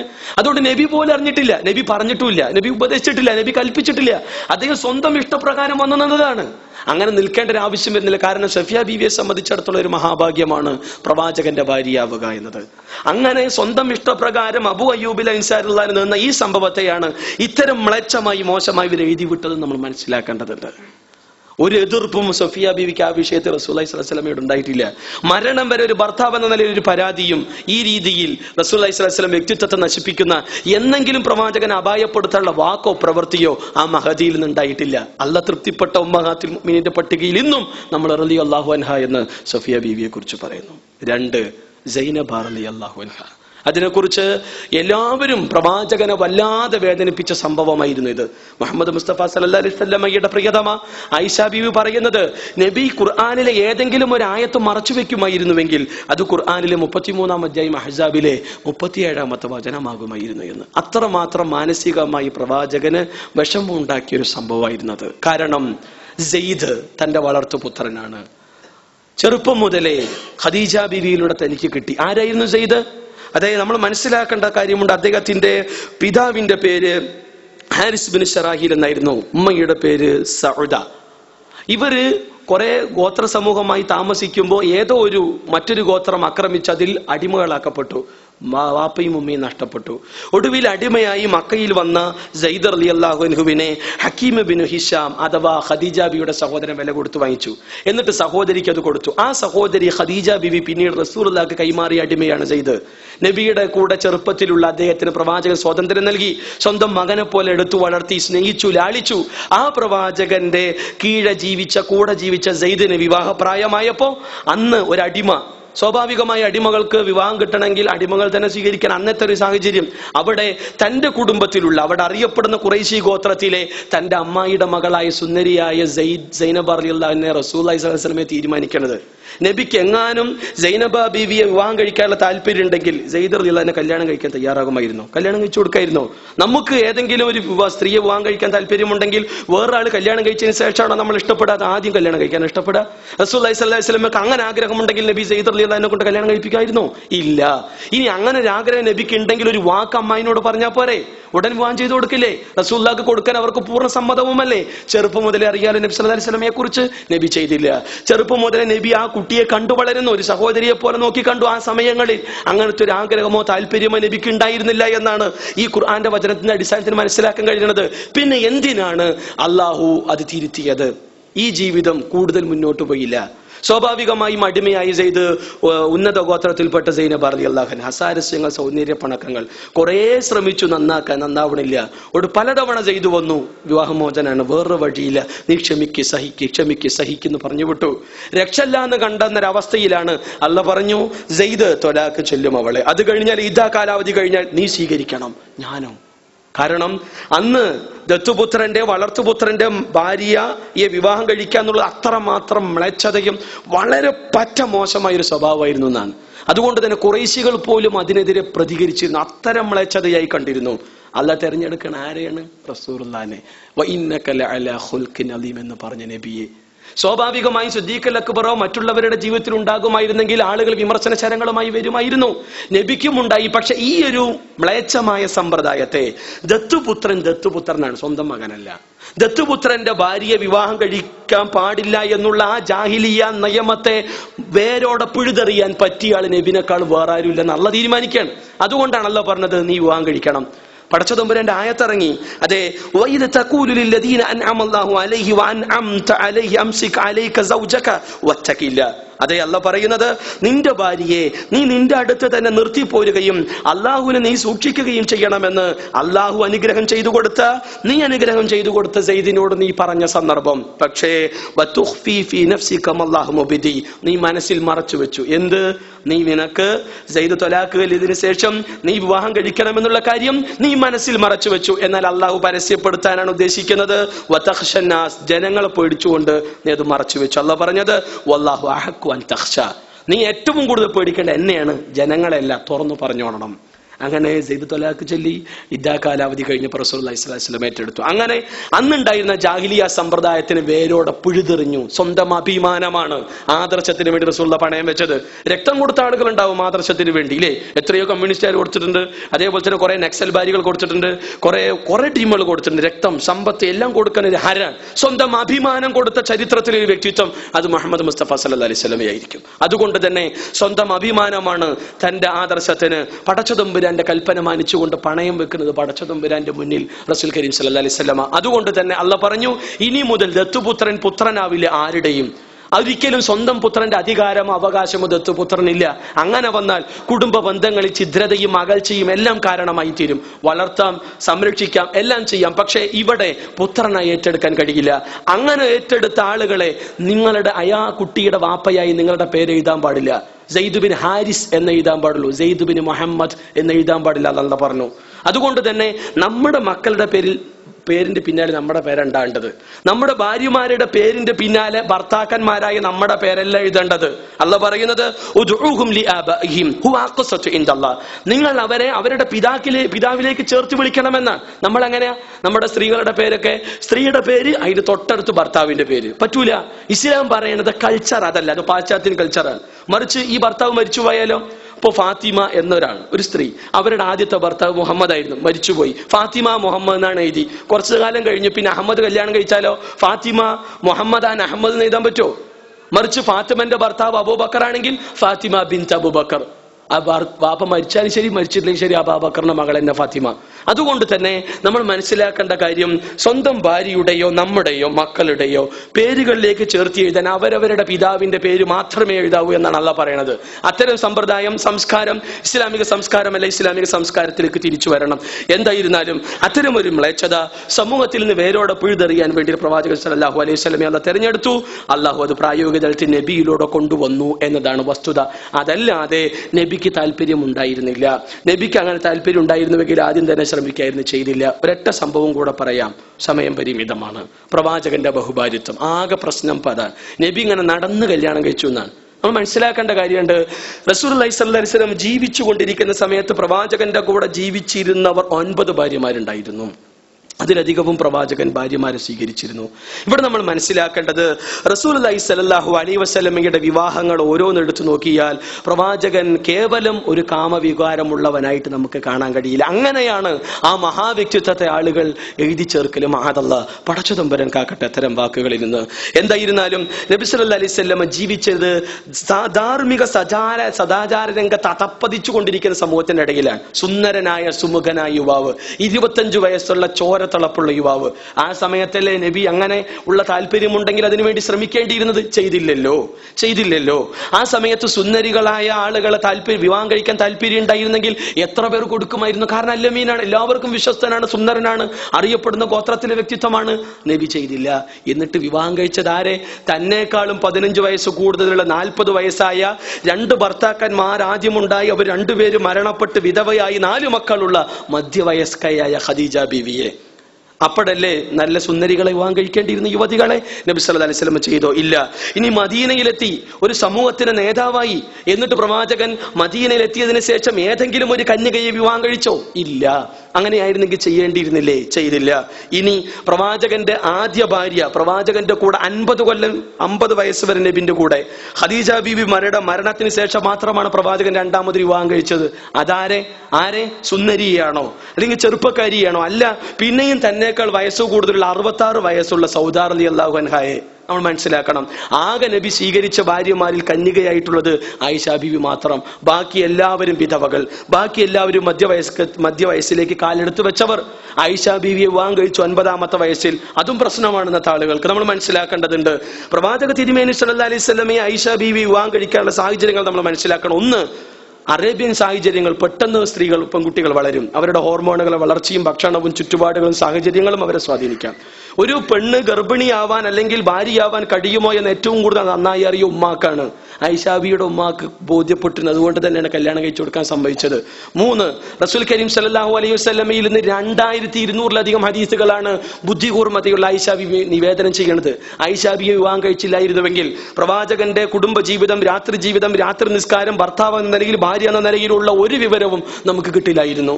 അതുകൊണ്ട് തന്നെ ബുദ്ധികൂർമ്മതയുള്ള, തന്റെ വിവരങ്ങളെല്ലാം രേഖപ്പെടുത്താൻ ഓർമ്മശക്തിയുള്ള ആ ആയിഷ ബീവി തന്റെ മരണമാസന്നമായ സമയത്ത് തന്റെ കൂടെ ഉണ്ടാവണമെന്ന് നബി ആഗ്രഹിച്ചു. നബിയുടെ അവസാന നിമിഷം പോലും ആയിഷ ബീവി റളിയല്ലാഹു അൻഹ നിവേദനം ചെയ്തു. വിരലുയർത്തി, കണ്ണുകൾ ഉയർത്തി, ഒടുവിൽ സ്വലാ സ്വലാ എന്ന് പറഞ്ഞ കൈകൾ താഴ്ന്നതും കണ്ണ് താഴ്ന്നതും വരെ ആയിഷ ബീവി നമുക്ക് കിട്ടി.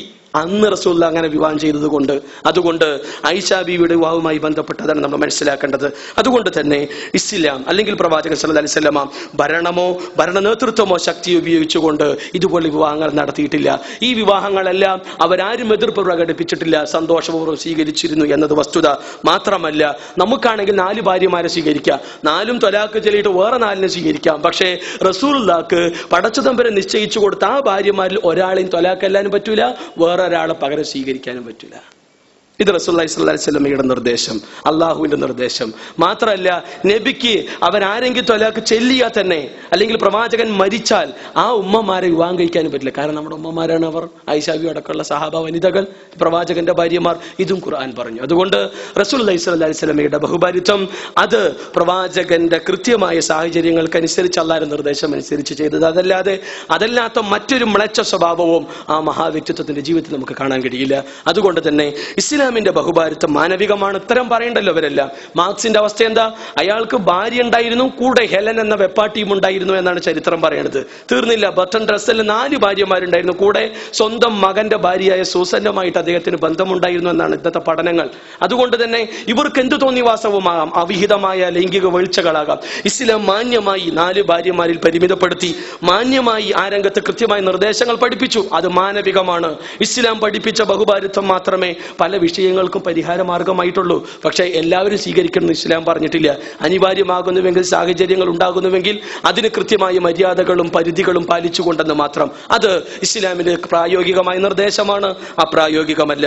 എന്തായിരുന്നാലും മുഹമ്മദ് നബിയെ നമ്മൾ അറിയുക. സമയമില്ലാത്തത് കൊണ്ട് തന്നെ ഇത്തരം വിമർശനങ്ങളുടെ മറുപടികൾ മനസ്സിലാക്കുക. ഇൻഷാ അല്ലാഹ് അവസരമുണ്ടെങ്കിൽ ഇനിയും പ്രവാചക തിരുമേനി സല്ലല്ലാഹു അലൈഹി വസല്ലമക്കെതിരെ ഇസ്ലാമിന്റെ ശത്രുക്കൾ എയ്തുവിടുന്ന വിമർശനങ്ങൾക്ക് പ്രമാണബദ്ധമായി മറുപടി കണ്ടെത്താനും അറിയാനും അത് വിശദീകരിച്ചു കൊടുക്കാനും തിരിച്ചാനും നമുക്ക് പരിശ്രമിക്കാം. പടച്ചതമ്പുരാൻ നമ്മെ അനുഗ്രഹിക്കുമാറാകട്ടെ. നാഥ, ഖുർആനും സുന്നത്തും അനുസരിച്ച് ജീവിക്കുന്ന മുത്തഖികളിൽ നീ ഞങ്ങൾ ഉൾപ്പെടുത്തുമാറാകണമേ. ഞങ്ങൾ സ്നേഹിക്കുന്ന, ഞങ്ങളുടെ ജീവനേക്കാൾ ജീവനായ ഞങ്ങളുടെ നബിയെ ഇനിയും സ്നേഹിക്കാനും ആ പ്രവാചകന്റെ വ്യക്തിത്വത്തെ ഹനിക്കുന്ന സകല ആരോപണങ്ങൾക്കും അതുപോലുള്ള തെറ്റിദ്ധാരണകൾക്കും കൃത്യമായ വിശദീകരണം നൽകാൻ നീ ഞങ്ങൾ അനുഗ്രഹിക്കുമാറാകണമേ. ആ പ്രവാചകത്വത്തിന്റെ വ്യക്തിത്വത്തെ പിച്ചു ചീന്തുവാനുള്ള ശ്രമങ്ങൾക്ക് പ്രമാണബദ്ധമായി മറുപടി നൽകുവാനും എന്നും ഖുർആനും സുന്നത്തും ഉപയോഗിച്ചുകൊണ്ട് റസൂലുള്ളാഹിയെ ലോകത്തിന് പരിചയപ്പെടുത്താനും ഇസ്ലാമിനെ ലോകത്തിന് പരിചയപ്പെടുത്താനും നീ ഞങ്ങൾ അനുഗ്രഹിക്കുമാറാകണമേ.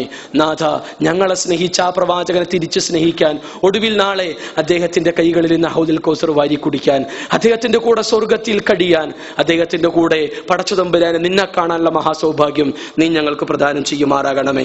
അദ്ദേഹത്തിന്റെ ജീവിതത്തെ പരമാവധി അനുധാവനം ചെയ്യാനുള്ള മനസ്സും ഈമാനും തന്ന് നീ ഞങ്ങൾ അനുഗ്രഹിക്കുമാറാകണമേ. ഞങ്ങളുടെ മക്കൾക്ക് നീ പുറത്തു കൊടുക്കണമേ. ഞങ്ങളുടെ മാതാപിതാക്കൾക്കും വീണകൾക്കും നീ പുറത്തു കൊടുക്കണമേ. ഞങ്ങൾക്കും നാഥ നീ പുറത്തു തരണമേ. പടച്ചതമ്പുരാനെ, ഞങ്ങളുടെ മക്കളെ നീ സ്വാലിഹീങ്ങളായി മക്കളാക്കണമേ. പടച്ചതമ്പുരാനെ, ഞങ്ങൾ ചെയ്ത പാപങ്ങൾ, തെറ്റുകുറ്റങ്ങൾ നീ പുറത്തു മാപ്പാക്കി ചെരുമാറാകണമേ. സ്വർഗ കവാടങ്ങൾ നീ ഞങ്ങൾക്കായി തുറന്നു അനുഗ്രഹിക്കുമാറാകണമേ. കത്തിജ്വലിക്കുന്ന നരകശിക്ഷയിൽ നിന്നും കഠിനമായ ഖബർ ശിക്ഷയിൽ നിന്നും പടച്ചതമ്പുരാനെ നീ ഞങ്ങളെ കാക്കണമേ. നാഥ, ഞങ്ങളുടെ ഏറ്റവും വലിയ ആഗ്രഹമാണ് റബ്ബേ, നാളെയുടെ ലോകത്ത് നിന്നെ കാണാനുള്ള സൗഭാഗ്യം. അത് നീ ഞങ്ങൾക്ക് പ്രദാനം ചെയ്യുമാറാകണമേ.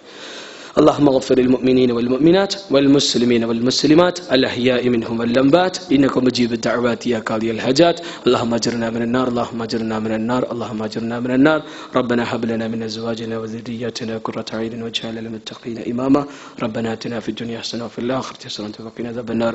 وآخر دعوانا الحمد لله رب العالمين، وصلى الله على محمد وعلى آله وصحبه أجمعين.